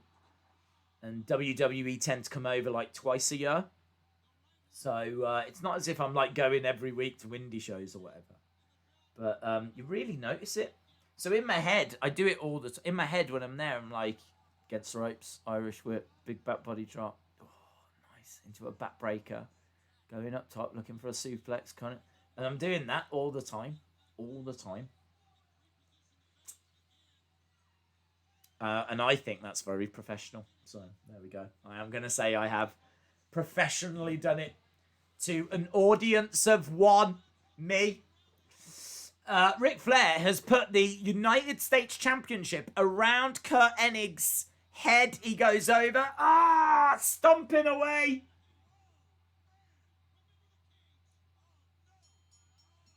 And Ric Flair punches the ref as well. So Ric Flair gets DQ'd. So Ric Flair disqualified. Referee, woo! Chop.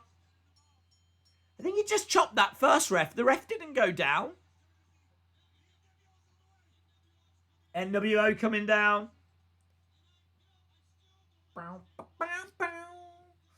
Think of how weird it's been for the wrestlers. Very strange.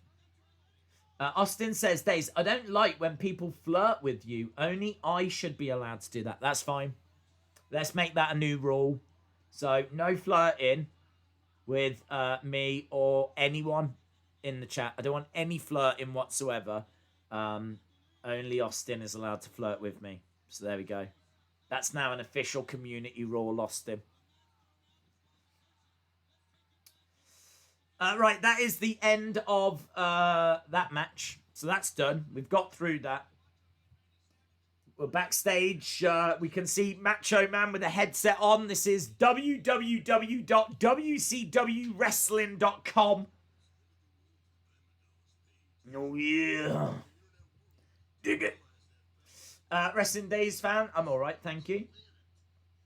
Days, did Triple T tell if me and him are still friends? I just need to know.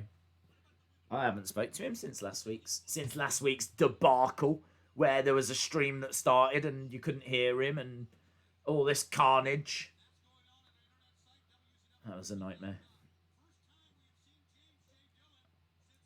Okay, we're moving on, my friends. We are moving on. We've got 3 matches left. That is it. That is it. Next, we got Lex Luger versus Scott Hall. Then we got DDP against Randy Savage. And then we've got our main event, Hollywood Hogan, taking on Roddy Piper. So, Lex Luger and Scott Hall coming up next.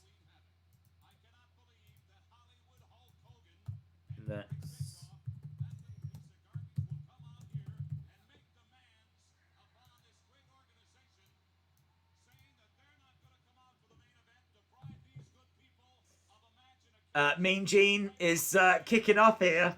Mean Gene saying, I can't believe that they're going to deprive these people of a main event tonight.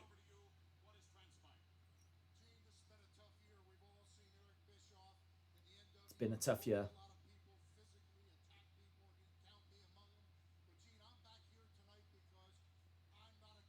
He's not a quitter. Let's get this sorted.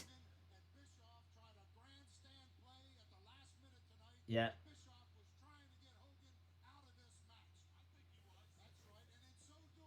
He was trying to get him out of this match. Yeah. We're loyal viewers. We watch week in, week out. I deserve a main event. Yeah. Yeah, it's gonna happen. Yeah. I deserve it. I deserve it. You deserve it as well. Eric Bischoff. Bischoff's come out. Who the hell do you think you are?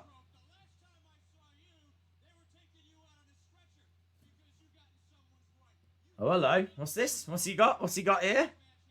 What's that? Why did he do that? What does that mean?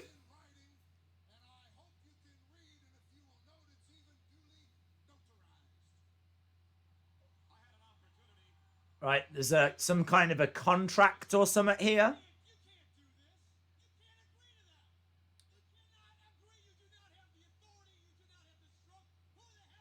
Who the hell do you think you are? Am I getting a main event or not? What's happening?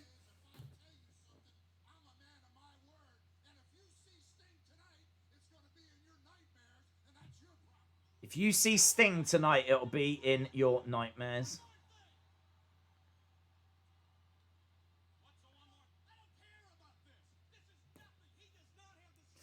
John says, I heard that Emma really wants Dave in real life back.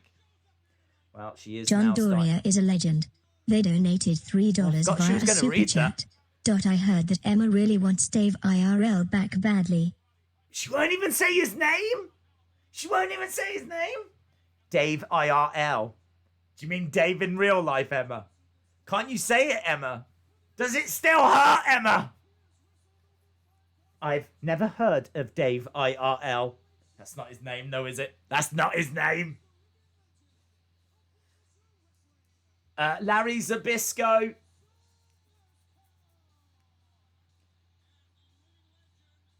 The living legend is the special referee for this one. Obviously, the protege of Bruno Sammartino. I was watching a video the other day about Larry Zbyszko, and he said that he was a massive Bruno fan, and he used to live in the same neighborhood as Bruno. And one day he was driving past or cycling past. He was still young. Must have been cycling past. And he saw that he was in his garden. So he was like, without even thinking, he broke in. He like got into Bruno Sammartino's house and went over and was like saying, I'm like training to be a wrestler and I'm a massive fan and all of this. And he started meeting up with him and helping him out and everything. And it all builds, actually. They end up like doing some stuff together in WWE. And it all builds towards Zbyszko turning on Bruno. And they have this massive feud. It's cool. It's around 1980, I think. Scott Hall coming down. Love Scott Hall's attire here. With like the red kind of paint dripping down. Looks really cool. I think Emma wants her boy back, says Ahmad. Yeah. It's weird the fans cheering Larry Zbyszko. Yes. Yes, Jim. Liv is getting her own show. Is that true, see? What's she doing? I haven't heard that news. What is she doing? Is it like a... What's it going to be? Like a talk show like Alexa's thing? I haven't watched any of Alexa's thing. I have the entire Monday Night War on VHS. Ooh. Here's Lex Luger.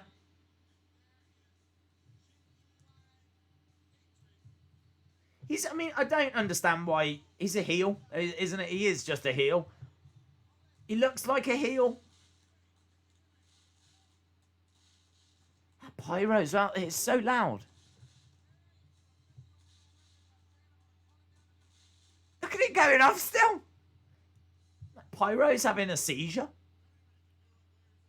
Yeah, he just looks like a heel. I never understood why they tried to turn him like face. It's called Live Forever. Okay. Is that so? We don't know what it's about. I won't watch that Live series. It's Luger, not Luger. That's how I feel about that. I've always been a huge Scott Hall fan. It's why I say hey yo every stream. Miss Clown 1, I've never heard you say that. I'm pretty sure you've just made that up. I actually think this is the first time you've ever seen Scott Hall. And now you've just decided that you like him. And now you're like, yeah, I've liked him all the time. That's why I always say hey Chico in every stream that I'm in. It's like you've never said that. Let's be 100. We can go back and check previous streams. Yeah? Just saying. You will get found out. It's why I always sit here whilst the streams are on with a toothpick in my mouth. Hey, Chico. Say hello to the bad guy. Apparently, Kurt Hennig did an incredible impression of Razor Ramon. Jim Ross said that. I can't remember where, but he said it. Let's do a watch along of the Live series. Well, let's see, do that. David Hall says, first time we've ever seen him sober. Mr. E-Face says, I was a huge Razor and Diesel guy. Razor and Diesel guy. You can tell I'm not a big Razor guy.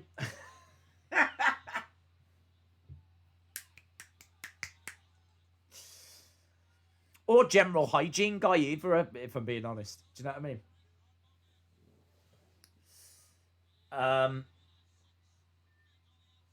Her friend went on dates with, got signed to WWE. She was Miss Madness in WCW. Molly Holly. I like Molly Holly. Molly Holly was cool. Miss Clown1 says, I say it as the first comment on all/most streams. You can check Chico.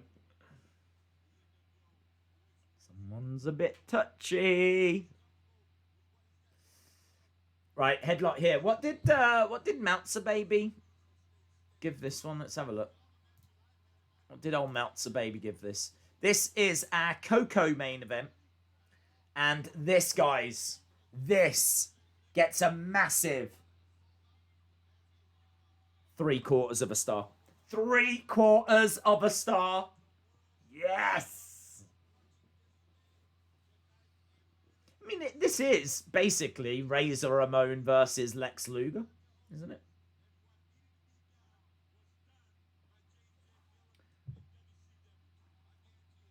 Brutal by Scott Hall, working on the arm here of Lex.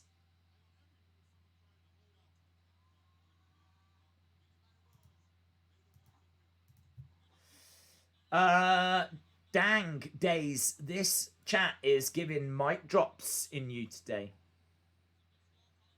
You need a lawnmower to shave that beard. Gardening days, that's what we need. Gonna have to get the strimmer out.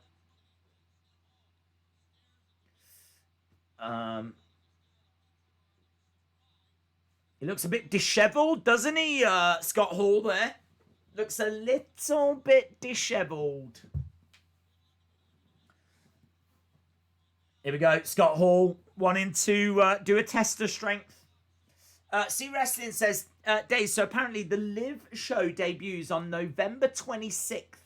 That is Austin's birthday. You need to stream it. It is his birthday and Christmas present from you and the community. Is Austin a big Live fan? I have heard that, actually. I have heard that about Austin. I don't know how many people are with us, but let it be known that Austin 316 is a massive Liv Morgan fan. He's got all the posters. He's even made his own cuddly toy, which is, I think we can all agree, extra level creepy, isn't it? Do you know what I mean? He likes to try and buy her hair off eBay. Little pots of spittle that have come out from house shows, and he's building a little mini shrine. Little mini shrine he's got on the go at the moment to Liv Morgan. And before the pandemic hit, he was hoping to get himself a Liv Morgan tattoo across his buttock. That's where he was going to have it. He was going to have it right on his buttock. I don't know which one it was. Which one he was going to have, right or left. I don't know which one it was going to be. Maybe both. Maybe both. Perhaps he was going to have Liv Morgan on the one buttock, and he was going to have Ruby Riott on the other buttock, and I don't even want to know where Sarah Logan was going. Sarah Logan doesn't want to know where Sarah Logan was going.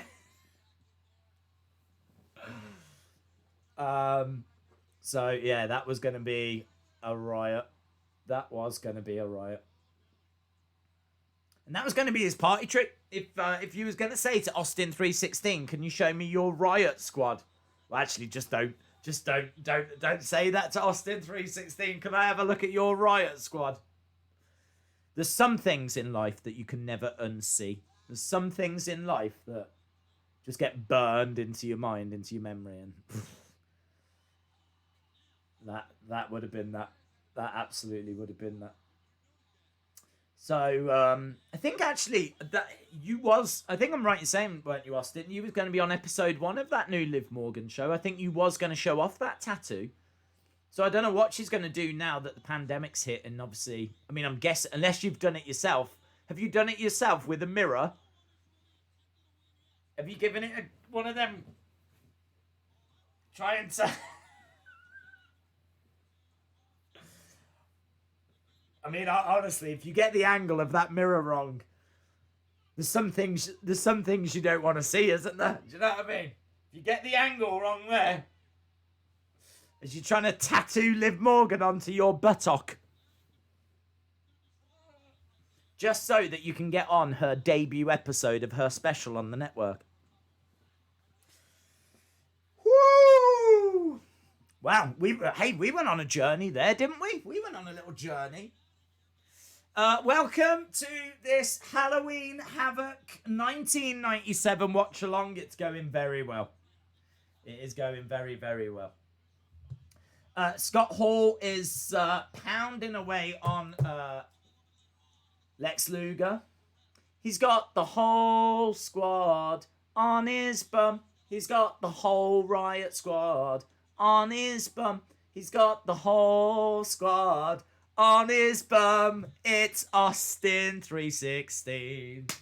He's got the whole squad on his bum. He's got the whole squad on his bum. He's got the whole wide squad on his bum. It's Austin 316.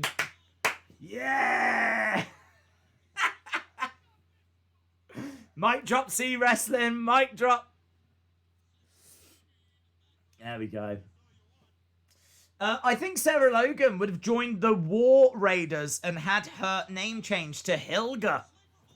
Well, I mean, I don't know how big Austin 316's buttocks are, but maybe you could have slapped the Viking Raiders on there as well. I don't know. Perhaps he was going to have Raw, the whole Raw roster on one rump, and then on this side it was going to be SmackDown. I don't know what happens when there's a draft. Wow, I do. You definitely want to be wearing clothes if there's a draft, but yeah, you could have Raw over here, SmackDown over here. And I don't know where you put NXT again. Woo! Don't know where you put the gold brand. You know what I mean, ladies. Hey, the gold brand. The gold standard.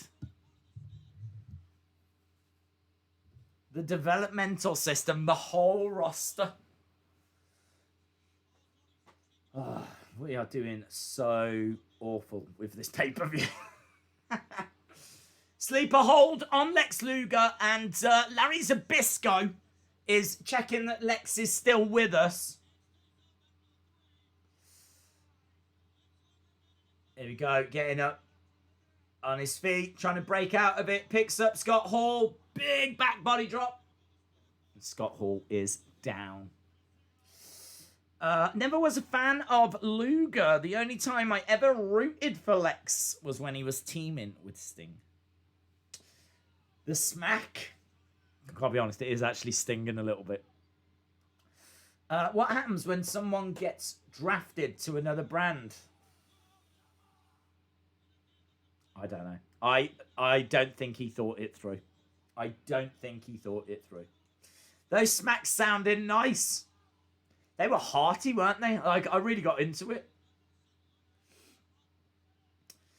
You could put Raw on the right, SmackDown on the left, and NXT in the middle. Well, that's the problem, Kristen, isn't it? That's the problem.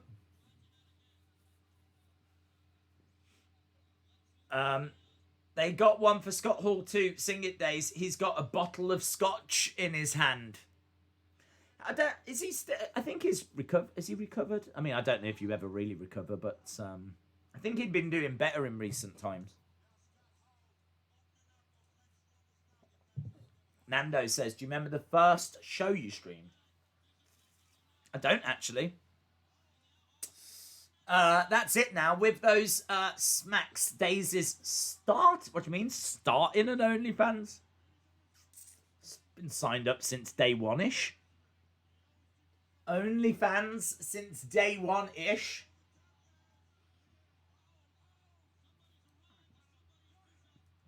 Eric Bischoff is here. Larry Zbyszko grabs him, threatens a punch, but he kicks him out instead. Larry Zbyszko is counting away. Yeah, my OnlyFans is basically just me recreating classic wrestling poses. You know, like the Shawn Michaels with the belt. I recreate that. You know, some of them poses that China did in Playboy. I give some of them a go as well. I also Trying to think of some classic poses now. Oh, you know, like Goldust when he's on that dog lead with Melina. Give him that a go as well. It's a riot. I've only got one member, and it's Austin. Austin's the only person that signed up.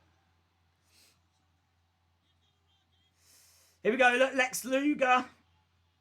Oh, kick by 6. Luger goes down. Someone could actually do that. That would actually work, wouldn't it? For wrestling fans.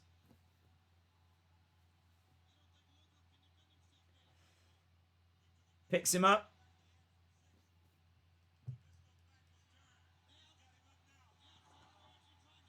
Drops him down. Looking to put him away. This past week, we've had Lana going through a table. Potential Rumpy Pumpy from SmackDown. And now some ass man talk. Best YouTube.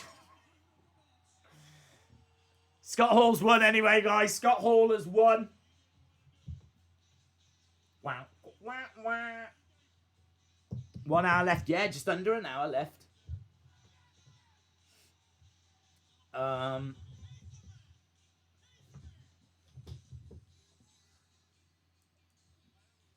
There we go. Look, Scott Hall's saying to Larry Zbyszko, raise my hand, and Larry Zbyszko reluctantly does.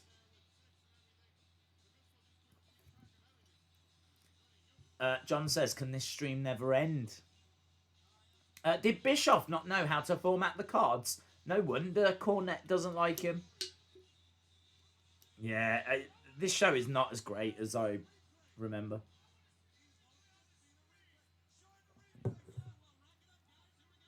Larry Zbyszko wants to see the replay.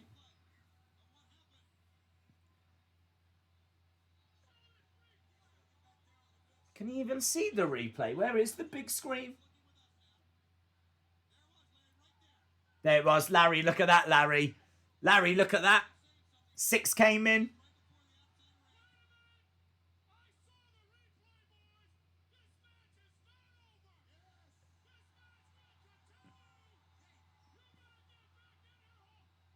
Yeah, whatever, mate. The bell's rung. Forget it. The match isn't continuing.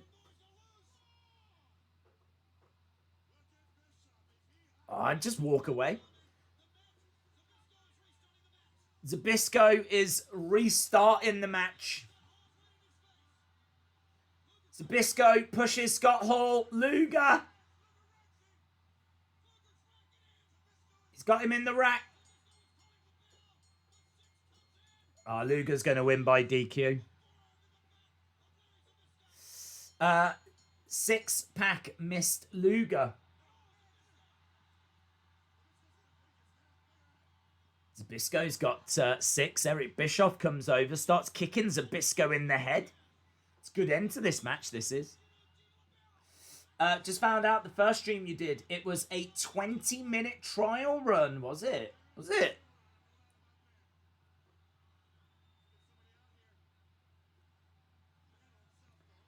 Dace, important. Who do you think is the real jobber in the chat? Whoever asks the question. Daniel McClung says, Ivan Koloff came to our training school every Easter to have dinner with Boogie Jimmy Valiant. No way. That is really cool. It's not Halloween anymore. Take off your scary, horrific costume. Monica, let Daze know your great idea. What's your great idea, Monica? Hit us with it. This can be like Shark Tank. Hit us with this great idea, and I'll let you know if we're investing or not. 2 matches left. The next match actually is meant to be really good. Macho Man against DDP. It's been a red hot feud. I wasn't close enough. I grew up on Smoky Mountain. Daze, you should give Austin a big old candy ass slap. Yeah, we're not investing.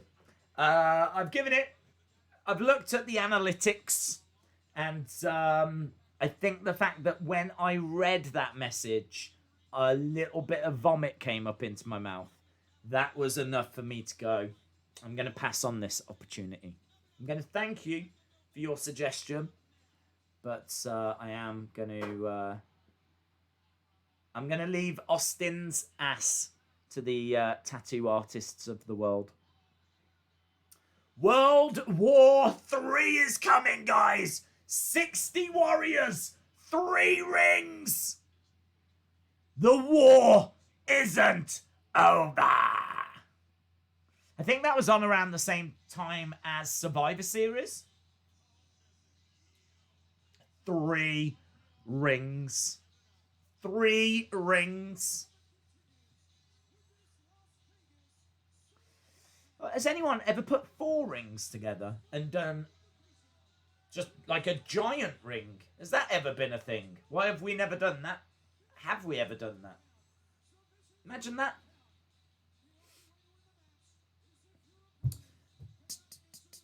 Bow, bow, bow. Yeah. Woo! Lots of cheering. Right, here we go. Macho Man. This NWO music, you hear it like all throughout the show, don't you? I should imagine after watching a WCW show, you close your eyes and you're like, bang, bang, bang, bang. All you hear. Oh, yeah. There she is, look. Short skirt. Oh, is it a short skirt? I think she's got some leather shorts on. She's got some Austin 316s on. That's what she's got. She's gone and got herself some Austin 316s. Woo! Smoking. Bow, bow.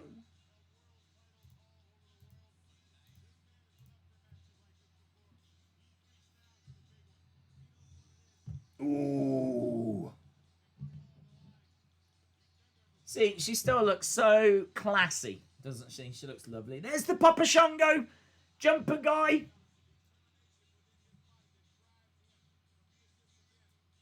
Bum, bum, bum, bum, bum.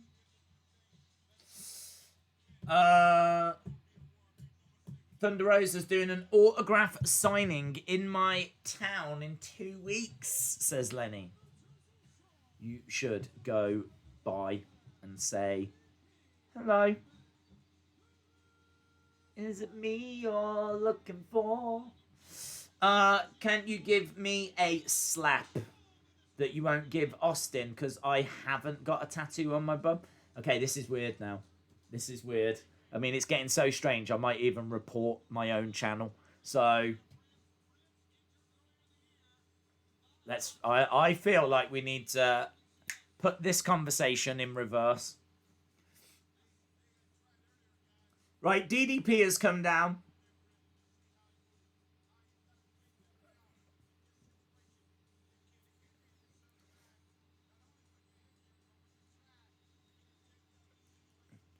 Thunder Rosa is next level everything, says Mr. E-Face.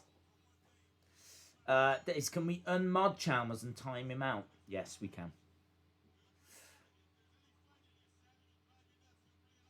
Right, both guys are inside the ring.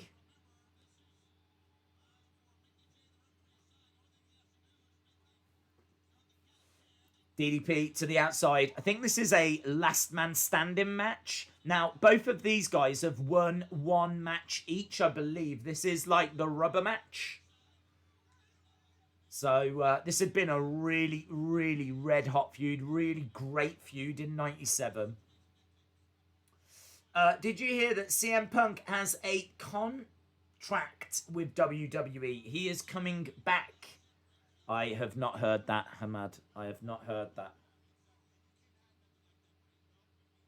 Macho. Big right hand. DDP goes down. He's got DDP over to the railings. Back elbow. Ooh. Top of that.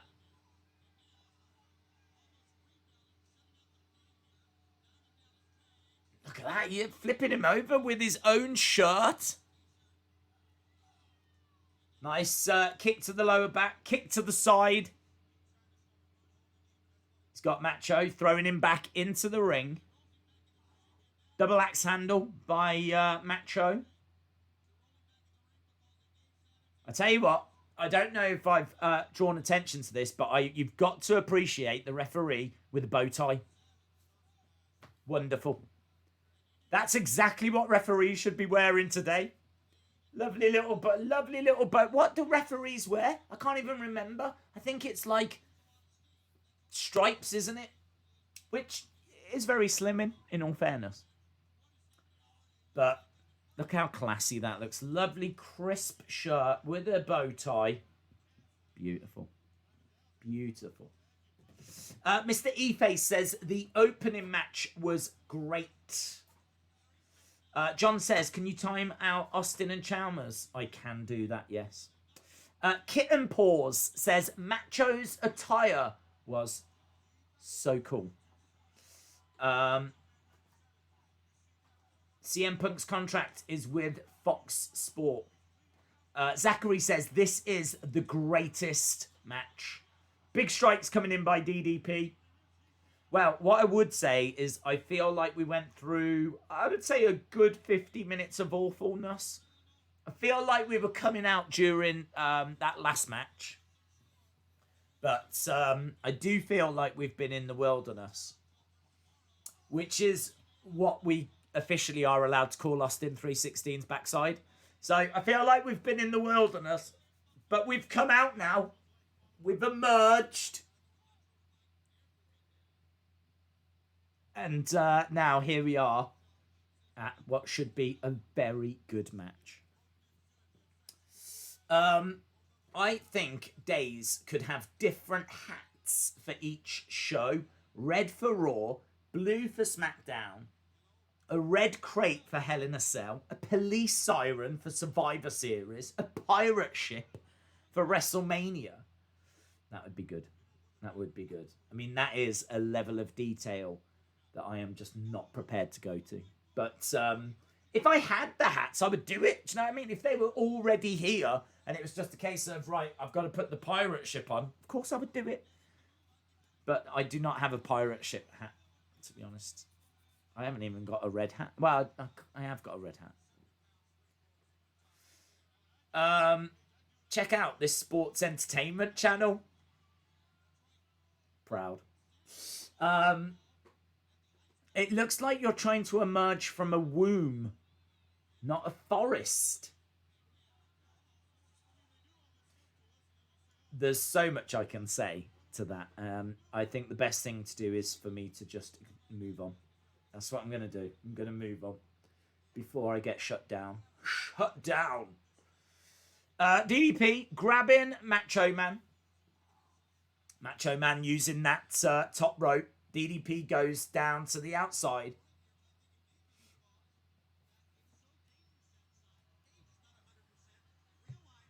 Yeah, Paige's ribs are all like bandaged up.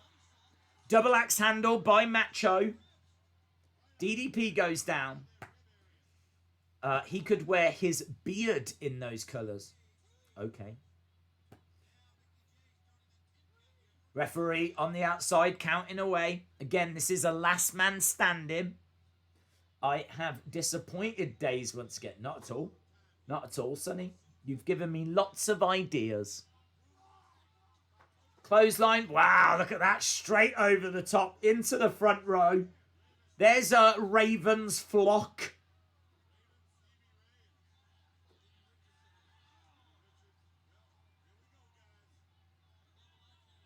Raven, Stevie Richards, they're all just chilling, enjoying the show. But Macho and DDP are in the crowd. Nice kick by Macho. Another big right hand. Where are they heading? They go into a number 7.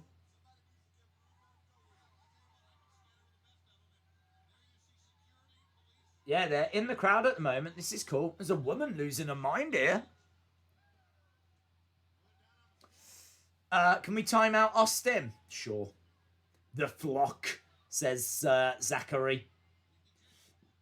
Dave's current thoughts, if any, on primetime NWA CWFH mix. I don't think it's working.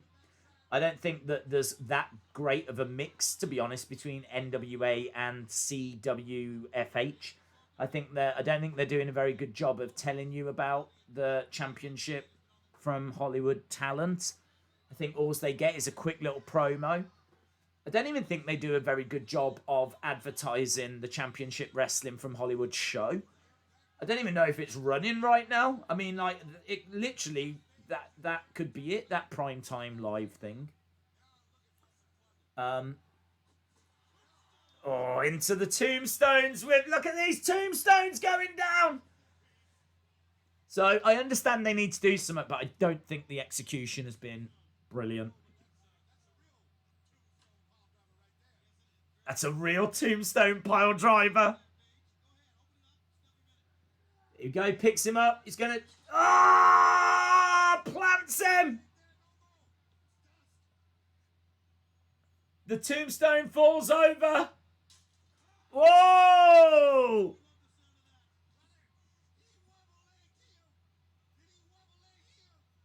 Did he wobble leg him? He wobble legged him. Did he just wobble leg him? Wow, Dusty Rhodes really enjoyed that. Dusty Rhodes is loving this. Oh, he wobble legged him. They are in the graveyard.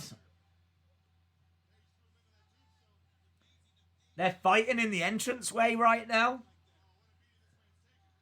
Big right hand. Macho goes down. Daniel says wobbly land. He wobble legged him.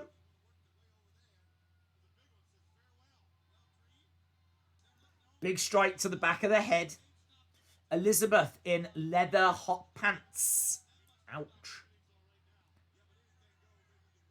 Nice kick there by DDP. So they've done a bit of action down by that entranceway. They're fighting their way back.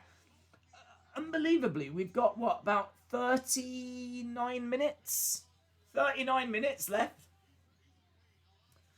It's been a fun stream. Wobble-legged. Yeah, wobble-legged. Into the railings goes DDP. So they're right back down to the ringside.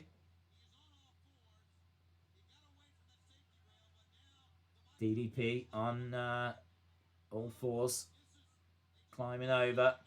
Big right hand. DDP goes down. Oh, into the ring steps.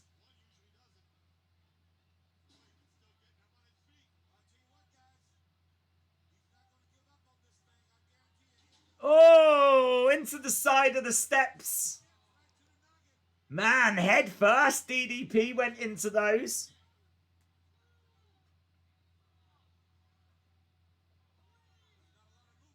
Ref counting away. These two had a great match just like this at Spring Stampede. Hey, Miss Clown 1, shouldn't you have ended that with a Chico? Hey, yo. These two had a great match just like this at Spring Stampede. Chico.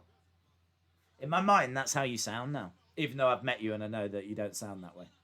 But maybe you've changed. Maybe next time, when we meet up, you'll be like, hey, wrestling this, yeah? Chico. Macho's got a camera. What's crazy is the technology in that camera is probably the same technology you've got in your mobile phone now.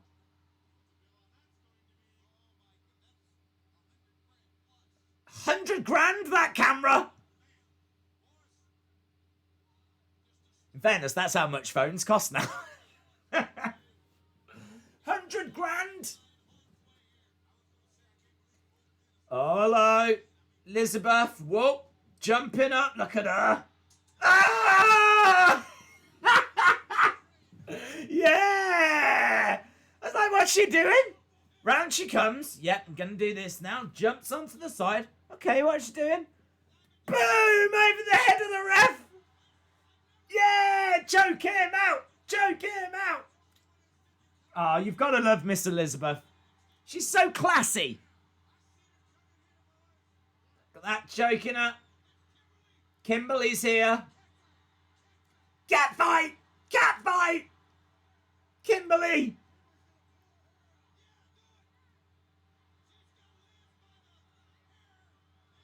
Oh, don't hurt Miss Elizabeth!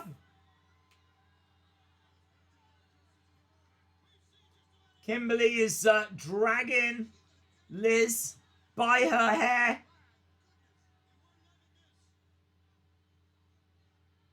Oh, well, do something. Don't just drag her. Throw her into a tombstone. Oh, if I was Kimberly, I'd have chucked her into a tombstone or something.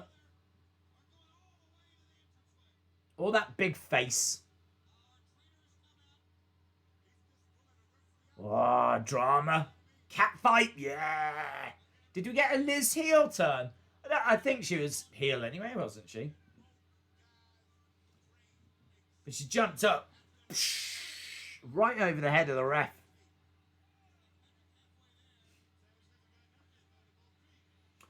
This ref, he's got trainers on. He's got a lovely shirt, lovely tie, lovely mullet, lovely moustache, and he's got trainers on. Ah, here we go. DDP with a big strike. This is a good match, man. This is good. They fought everywhere. Atomic drop. Kick to the midsection. Oh! DDP chant. Damn! She hanged on her hair like her life depended on it. Cat fight.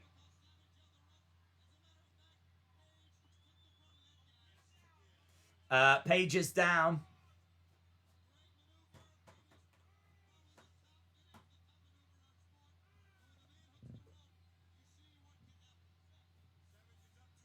Savage is up to his feet. The ref's still counting. Savage going to go for his patented elbow. What's he going for? He's in position. Oh, drops the elbow. Wasn't a classic. Wasn't a classic elbow.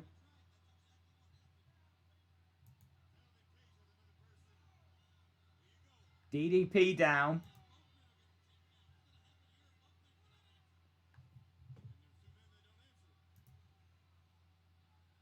DDP down. Macho down.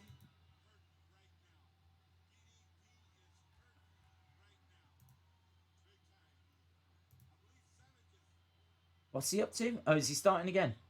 So the ref's starting his count again.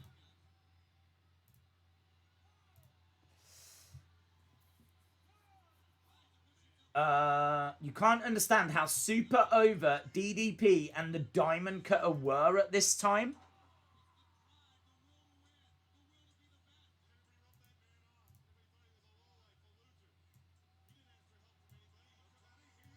Here we go. Macho going up. DDP is down in the middle of the ring. Macho going to look for another better elbow. A classic Macho elbow. Better. Better from Macho. Referee still counting away.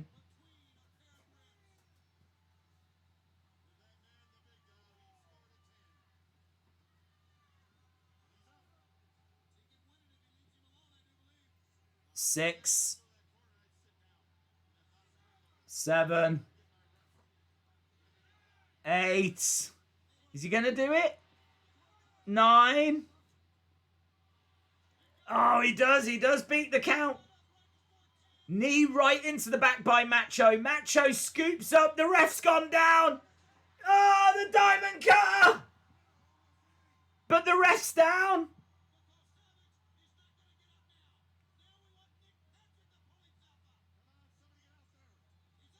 Yeah, DDP's going to have to get up as well. Both guys are down at the moment. Diamond Cutter just hit. I love how the ref did that. He's like, Macho's down. I'm going to say everything out loud that I'm thinking. Macho's down. 1, 2. Have I left the oven on? What am I having for dinner tonight? Like, everything he's thinking is saying out loud. Both guys up. Oh, low blow. Low blow by Macho. DDP rolls out the ring.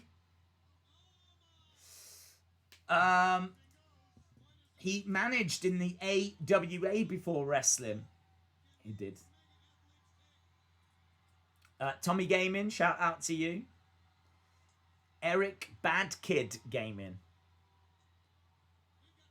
Sting on his way down.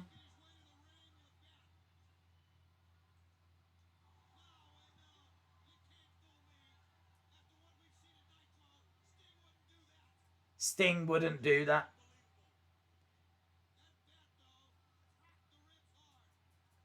Some Sting wannabe just came down.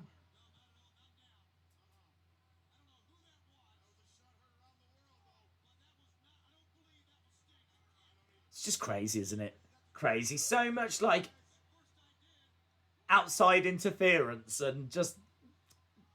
It's crazy. I mean, they literally just had someone that looked like Sting come down, wallop DDP with a bat, and no one cares. No one cares.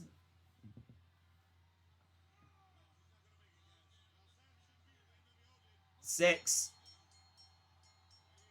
Oh, is it up to 10? Oh, he's won it. Well, there we go. Savage wins. Ooh, yeah. Good match that was. Good match. That was Nash. It didn't look tall enough to be Nash, was it?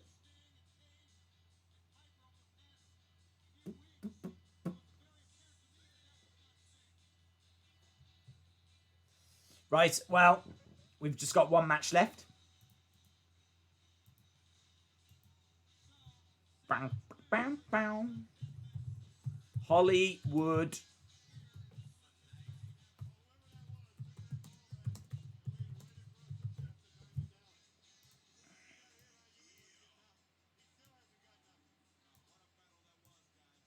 It was Kevin Nash, was it?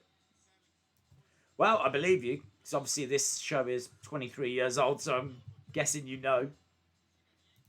It just didn't look tall enough.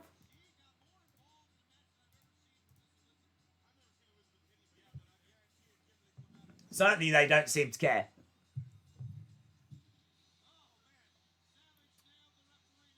Bum, bum, bum. Why did the ref need to be distracted? It's no DQ, says Zachary. Nando says that wasn't Sting. No. They did say on commentary that someone had come down before dressed like that, and it wasn't Sting.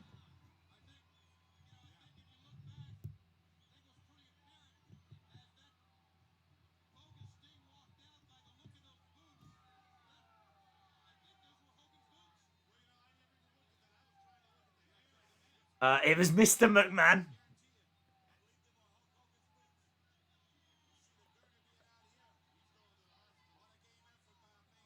They're saying it was Hulk Hogan's boots. I mean, wouldn't you change your boots? So you go to the effort of, like, doing your face, wearing the coat, getting the baseball bat, and what, you don't change your boots? What's that about? DDP is being stretchered here. Daisy, are you calling him old? Who old? Who old? Who am I calling old? I mean, I am, but I don't know what we're talking about. But if you, for some reason, think that I've offended someone, I just want to go on record to say yes. That's exactly what I've done. What happened to Liz and Kim? They kept fighting, and they ended up both being bold. Macho firing a few shots on DDP on that stretcher.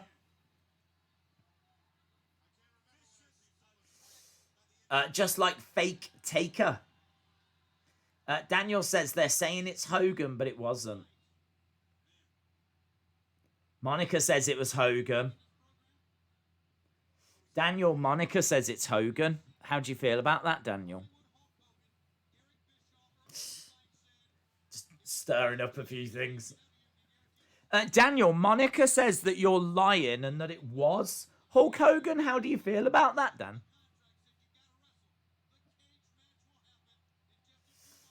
The cage match will happen in just a few moments. Hollywood Hogan versus Rowdy Ronda Rousey.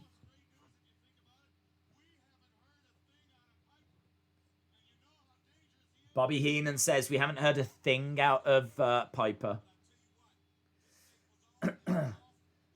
From a scale of Oogie to Boogie, how good is this? It's not been a brilliant show, has it? If we're being honest. It started off so good. Middle of the show just fell apart. Daisy's such an instigator. I think you mean influencer. It's Nash in Hogan's boots. Monica said, hold on now. So she's still not buying it, Daniel.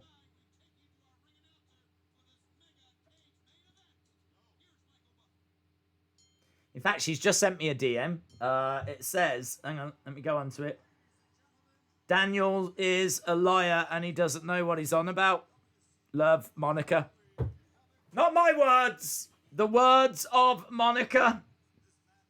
Unbelievable. I don't know why you didn't feel brave enough to just put that in the chat, but... Jeff Farmer was fake Sting. But that was Nash in Hagen's boots. Who's Hagen? Who's Hagen, Daniel? Daniel, you're a mess, Daniel. You're falling apart under questioning, Daniel. You're buckling, Daniel. Oh, Daniel, it's the beginning of the end, isn't it? A bit of pressure's been applied and all of a sudden now it's Hagen. Stay strong, Daniel. Stay on track, Daniel. Don't let them see any sign of weakness. And the millions watching around the world. Oh, let's get ready to rumble.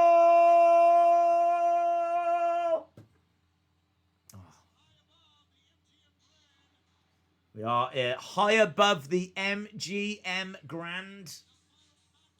No, that flipping music again.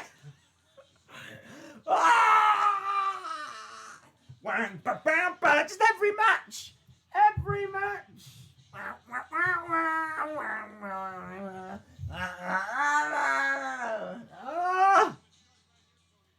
Can't they have just like slightly different versions? Different pitches or something? Anything. Oh, can't they be played on different instruments? Can't Hogan have like a piano version? Do, do, do, do.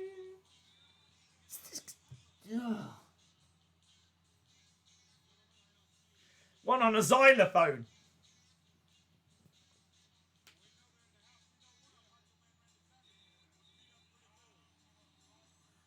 It's not...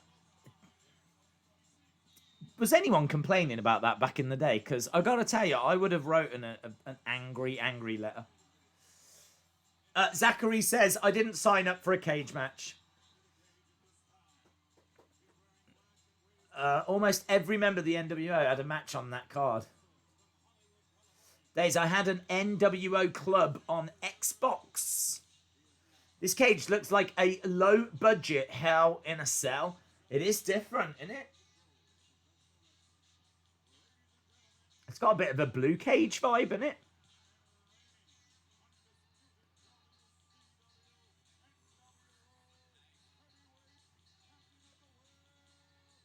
It is different. Yeah, it is. It is like low budget Hell in a Cell.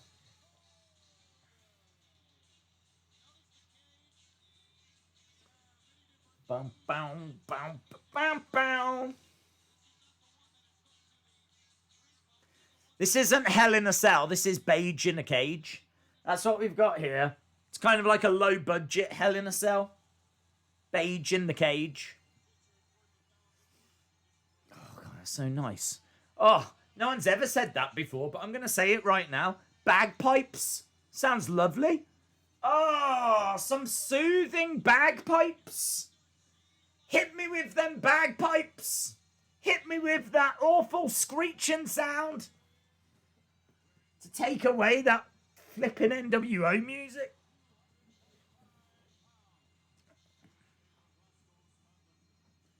Honestly, right now, I would quite happily listen to Austin 316 smacking his Raw tattoo against his SmackDown tattoo.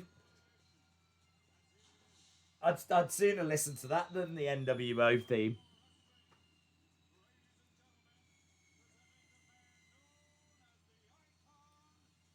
The man known as the Icon.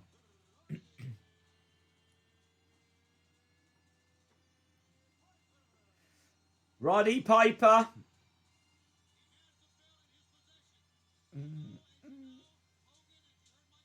This is a non-title match.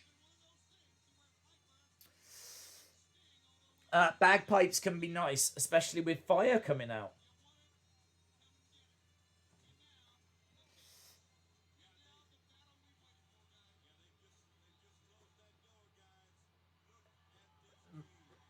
That cage is cool, though, isn't it?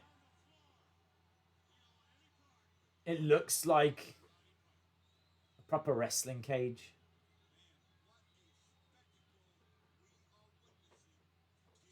Hogan going round to that door.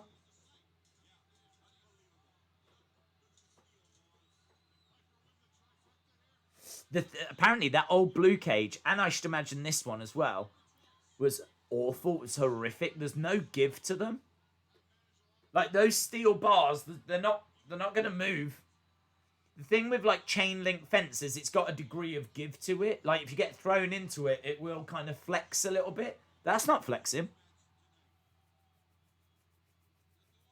Apparently that was a big problem with the steel blue cage. It really freaking hurt. Hollywood Hogan having a look around and realizing that he's locked inside with Piper. This has been insane tonight, says James Chadwick. Time for the Hulkster to pay to Piper, says John. Hogan already starting to climb.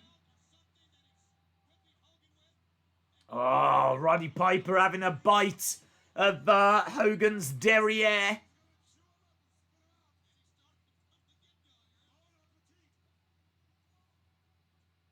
Takes off that bandana. The cage with the big squares, I'm small enough to fit through them. Again, the cage was requested by the talents. They both had bad wheels and was easier for the talents to climb. Interesting. Biting. I like that fact, Mr. E-Face. What did Dave give this? He scored it a dud. He wasn't a fan of this at all. Wasn't a fan of this one.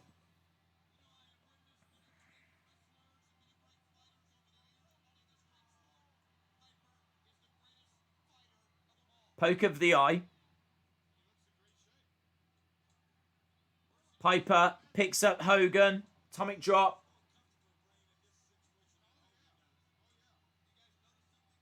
Crowder a bit quiet on this one. Clap there. Round the head by Piper. Hogan goes over, holds his head. How long have we got on this? About, what? 16 minutes? About 16 minutes. Piper stomping away. We've got about 16 minutes of this show. I can't remember this match. I will have seen it. But I just can't remember it. Low blow by Piper. John says, I heard that Wrestling Days fan does not like Becky Lynch. I'm just saying that to you, even though he's got 400 pictures of her in his phone.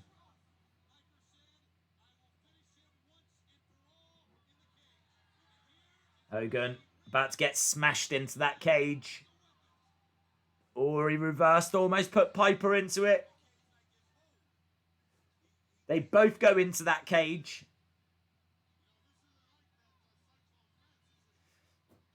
Piper learned under Don Owens on the West Coast in Oregon and was also awarded a black belt from Judo Gene. Did he get a black belt from Gene LaBelle? That's cool. Did he get that with when he was like hanging out with Ronda? Because Gene's done a lot of work with Ronda, hasn't he? They're both outside of the cage. Days, you need to read William's comments. We implore you. Okay, his comments say, yeah, Sonny, and then laughing face. There we go. You are welcome. Piper down outside the ring. Ah, the door slammed onto the arm of Piper. Tried to slam it into the head of Piper, into the arm of Piper. Piper goes down. Hogan tells the crowd to move out the way, and Piper's dumped onto the railings. Big chop by Hogan. I'm out of here. I'm out of here. He's out of here. He's done. Forget this. Yeah, forget you, Cage. Forget you, Brian.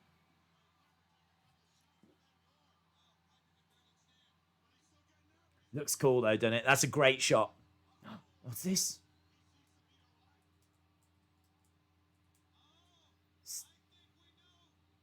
Is that Sting? Is that the real Sting? Yeah, the problem is now you don't know, do you? No, I don't know. Is that Daniel? Is that Kevin Nash? Daniel says that's Kevin Nash.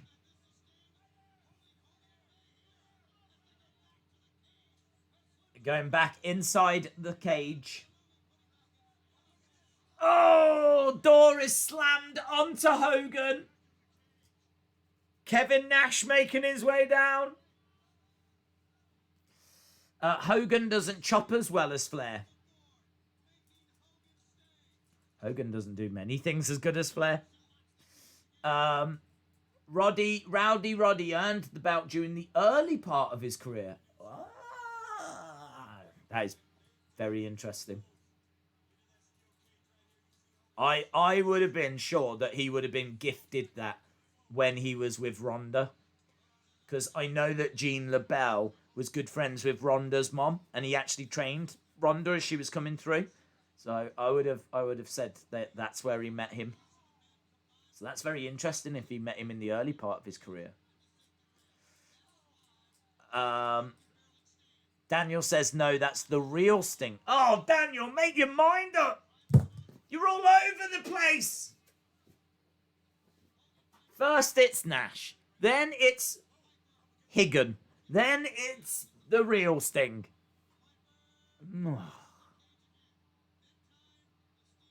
It's such a shame if that was the real Sting. There just was no reaction. Hogan climbing up the one side, Piper climbing up the other. It's a little bit wobbly, that cage, isn't it? A little bit wobbly. Austin says, can you please wear all blue for me? Hang on, that one looks like Sting. That one looks like Sting. I think that one's Sting. I don't think that first one was Sting. Oh no, there's two Kevin Nashes. There's two Kevin Nashes. I am kidding. I'm only playing with you. I do think that second one looks like Sting, though.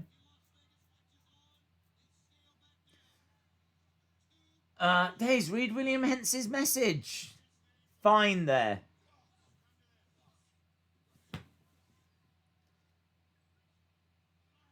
Big right hand by Hogan. Roddy Piper thrown into the ring.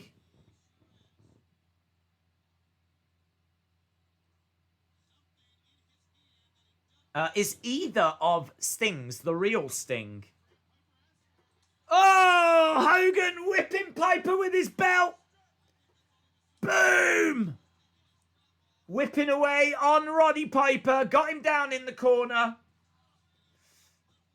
The problem with this is that they've just done a few spots, but like they haven't really. I feel like they didn't stop at the start and they didn't really milk it, and like they didn't look around and build that moment up, or the crowd just don't seem to be with them.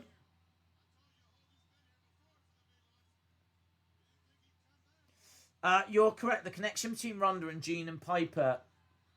Colt, Roddy's son is legit MMA as well. Ronda even trains with Piper's daughter as well. Amazing.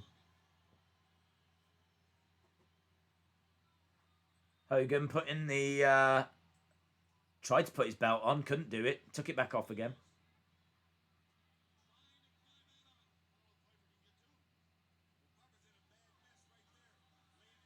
Say a comment, don't say anything else. Me thinks he's avoiding it. Avoiding what? What is the chat on about? I feel like me and the chat are on very different wavelengths. Hogan is scaling up. Where's Hogan going? What's Hogan doing? Is he trying to escape? He's surrounded by Sting? Hogan surrounded by Sting? How big is Sting? That's not the real Sting. That's cringe, isn't it? That I don't like. That is cringe. Look how high that is. Look at that. Whoa! Piper and Hogan on top of this cage. There's another one. Oh my, they're just reproducing. They're like rabbits. Another one. There's 4 Stings.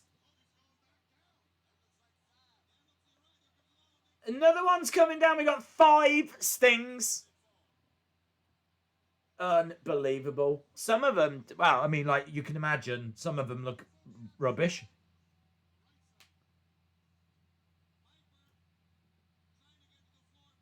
Why are all these Stings here? What's going on? So they're fighting. I don't know what's going to happen here. Probably nothing, knowing WCW. He's choking Piper right at the top of this cell, this cage. If Hulk Hogan suplexes Roddy Piper from the top of that cage, it will be one of the greatest things I've ever seen. The fact that I don't know about it, and I've never seen any footage of it, and I can't recall it, tells me it's not going to happen as they begin to climb down.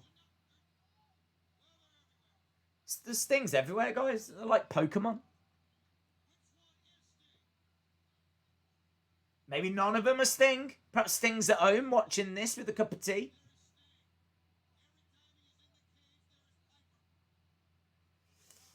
One of the Stings needs a new wig.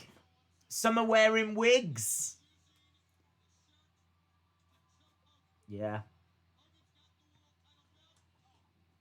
One of them looks great. The other 4 look like really bad Halloween costumes.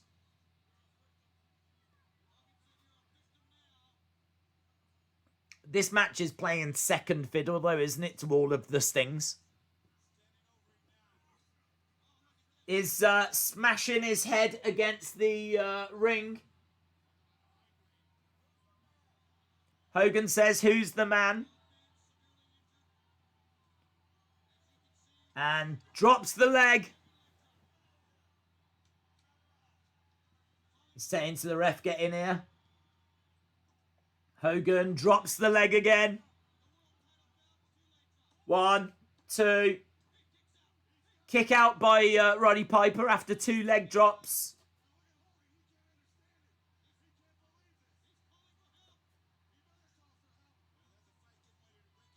Excuse me. Macho just comes running out. Excuse me, Stings. Excuse me. Are the Stings going to stop Macho Man? Macho Man climbing up top. Macho. All the way. Oh, look at that. Right off the top from Macho Man. Nah, he just went for it, didn't he? He just got up there and he just did it. I can't imagine he was looking forward to that. Macho Man's not that kind of a wrestler, is he? Has he ever spoke about that spot? I'd be interested in finding a Macho Man interview about that moment. Have you seen that video as well of the guy from the indie show who jumped off the middle rope and his leg went... Look at what Macho just did. Roddy Piper has managed to get the win here. It's an overbooked mess, isn't it? It's an absolute overbooked mess. You got Stings everywhere. You got Macho Man coming down. Eric Bischoff jumping into the ring. The crowd are just not into this.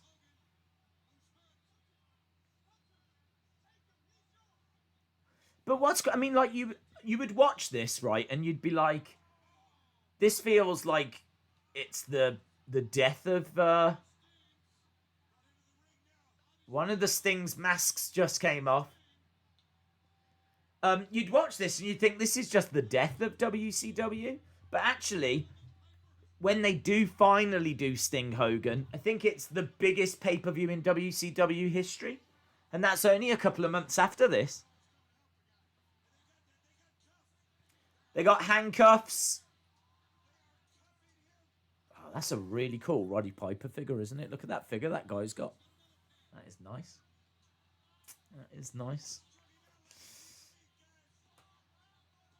Big strikes coming in by Macho. So Roddy is handcuffed to the cage. How long have we got? We've got 3 minutes. 3 minutes. There's Hogan with a Sting mask on.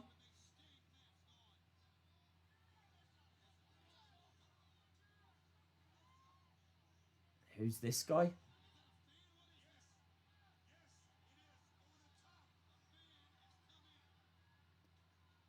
A fan has come in. I seem to recall that that's not really a fan.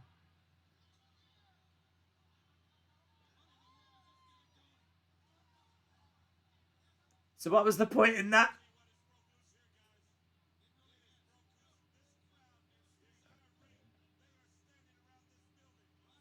The crowd are irate. So they're trying to tell a story. Hogan and Macho are beating up this fan.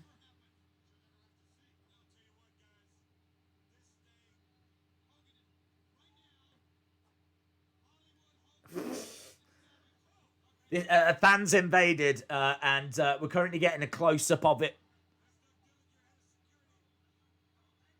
Yeah, there we go.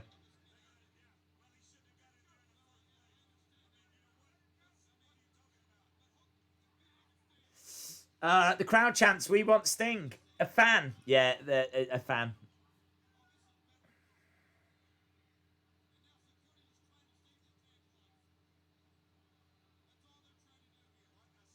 They're trying to save that fan's life. Dusty says, what a scene. What a scene this is. It is. What a scene. It's a car crash. That's what it is.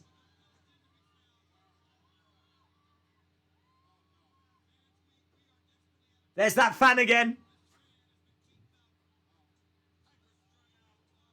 Piper's handcuffed against the cage.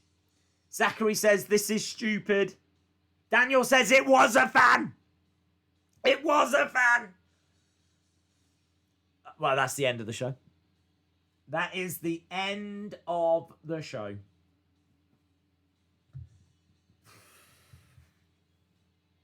That was a good reminder as to why I never watched WCW. That's what that was. In my head, all I can hear is... I will close my eyes tonight. I'll be like, oh, right. I've got Raw tomorrow. I need to sort out that Raw review video. A few other bits to do. Let's go to sleep. That's what I'm going to hear in my head. I'm like, make it stop. Make it stop. Well, it's lovely seeing credits as well, by the way. Look, we've got credits coming up at the moment. You don't see that all the time, do you? Halloween Havoc, Tony. Well done, Keith. Good work, Keith. Nick Lambros, big fan of your work. David F. Crockett, well done to you. And Craig, excellent work. Eric Bischoff, Executive Vice President. Don't forget, World War III, November 23rd. Call your cable company now. And that is that. That is that. Worst ending ever. Days Ray, Eddie was the only good match. I like the Ultimo Dragon match as well. I think the Ultimo Dragon match was good. I think. Oh, the Jericho match was good. The first 3 matches were good. Randy Savage DDP was good. Ric Flair, Kurt Hennig. I wouldn't throw that out. Main event was awful. Luger, Scott Hall, I didn't care about. Jacqueline Disco Inferno. There was more running in that than the Olympics. Alex Wright against Steve Mcmichael is one of the worst things I've ever seen. It was 6.5 minutes, and I aged. I actually got years older. I think I'm now 23 after watching that Alex Wright Steve Mcmichael match. So a real mixed bag. A real mixed bag. But I would say that there's maybe 40% of that card that's good to great. And there's about 50 or 60% that's not. That's how I feel about it. But get your scores in. Get your scores in.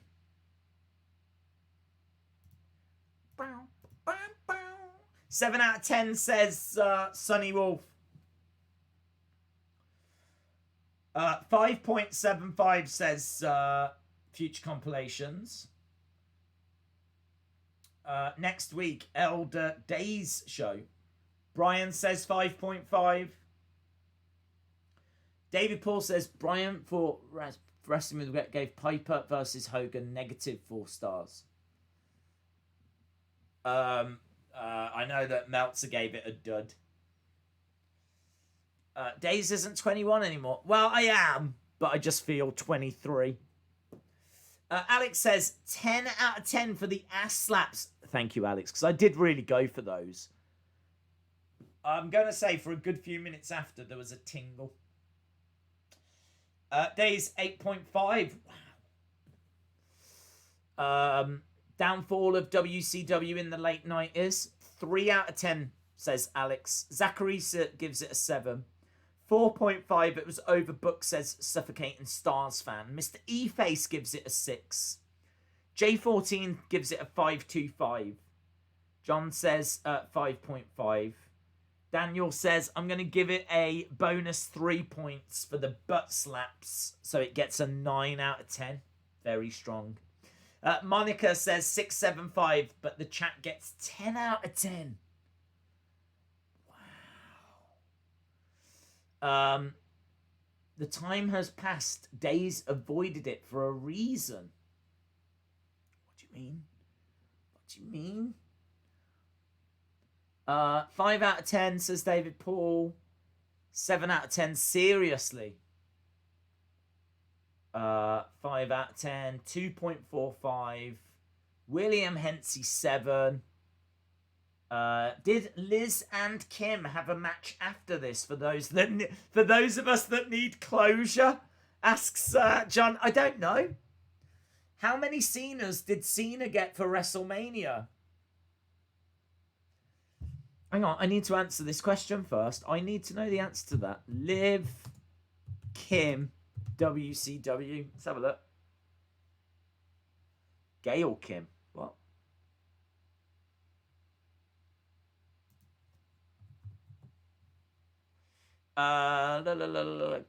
Elizabeth Kim, Kimberly. Liz snaps, shoves Kim to the ground and runs off. Oh, amazing. Okay, let's ask the question. Did Liz ever wrestle in WCW? She gained international fame between 85 and 92. From 96 to 2000, she was in WCW as well as other managers. She was a manager. That doesn't answer my question, though, does it? Miss Elizabeth there. Lex Luger gives an emotional interview. I don't know if she did wrestle. I don't think we ever got that closure.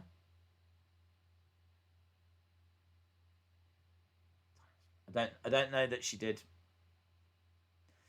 She had short-lived feuds with Vince Russo and Kimberly Page. Oh, here we go. On May 8th in the year 2000, so that was like a year and a half after what we've just seen, she wrestled her first official match. She did wrestle with Kimberly Page after, but I don't know how those went. And we didn't get that until like the year 2000. This is 97. So it's like nearly 2 years later, she finally wrestles. So there we go. And then she ended up leaving.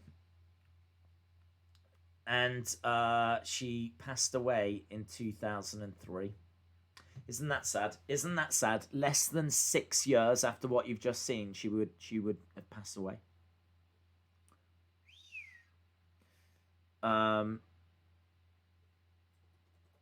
She passed away due to a mixture of painkillers and vodka. Her death was ruled as an accident. Heartbreaking. She wrestled Daphne and Medusa. Miss Calmon, can you please put Chico at the end? Chico. Miss Elizabeth had to wrestle Randy Savage to escape domestic violence. Does that count? No. 3 good matches booked with a god-awful main event. Oh, that message got taken away, so I managed to read it before it was retracted. I'm going to say that this show was worth watching.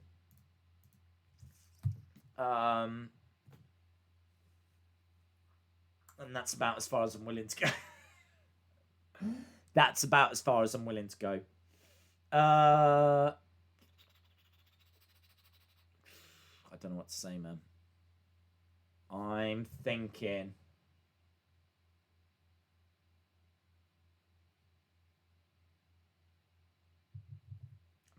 that. I feel like it. I said about 40% of the show was worth watching, which, if that's true, that would mean 4 out of 10, wouldn't it? I've just said I think 40% was good to great, and the rest was not. So that would technically mean it was a 4 out of 10. I still think there was a few other bits that you can salvage from some of those bad matches. You can't salvage anything. Nothing from that Alex Wright match. Don't even bother. There's nothing to salvage from that. I don't even think you can salvage anything from the Disco Inferno match. So I think those two are just absolutely lost causes. You can maybe salvage, Macho Man with that nice spot at the end in the main event. So you can maybe salvage that. And just the look of the cage as well. I know we're kind of scraping the barrel. So, Ultimo Dragon match was cool. Jericho match was cool. Rey Mysterio and Eddie Guerrero. Take a bow. But then you've got Alex Wright, Steve Mcmichael. Can't do anything there. Jacqueline against Disco Inferno. Can't do anything there. Kurt Hennig, Ric Flair. I'll give him that. Lex Luger, Scott Hall. I think Kurt Hennig, Ric Flair, and Lex Luger, Scott Hall, I'll give them 1 point for those two matches. Randy Savage, Diamond Dallas Page. Actually, that does deserve that. That is definitely worthy of a point. And then the main event, I wouldn't want to go any higher than 5, really. I'll go 5. I'll do that. I can't go any higher. I refuse. Right. I give it a little higher than 40% because at the time it was over and the first 3 matches were 9 stars. Yeah, well, I've gone through again and I've picked out a few bits and I've managed to get it to a 5. But I can't go any further. I think you're asking too much of me now. Too much, I tell you. Right. Friends, we're done. We've reached the end of the road. I am going to bid you all farewell. It's been emotional. We've had a giggle. We've laughed. We've cried. We've shared some real moments here tonight. Miss Clownmon says it was a fun stream. Thanks, Chico. And that's all I asked for. Hey, Chico, say hello to the bad guy. David Paul says it was exactly as I called it. Sonny Wolf says, John, no, don't do it, John. Don't do it, John. Austin 316 says, Days, can you give us another butt slap? Oh, Austin. People aren't meant to know that I gave you the first one, Austin. So I did say to you, please don't ask for another one on the stream. Because then people are going to ask, so what, Days gave you the first butt slap? Austin, why have you done that? Why have you gone public with our relationship, Austin? Unbelievable. On that bombshell. I'm going to go. Awesome. Have a lovely evening. We are back tomorrow for Raw. Just like Austin's buttocks after he's had his tattoos. My friends, I bid you farewell. Bye for now.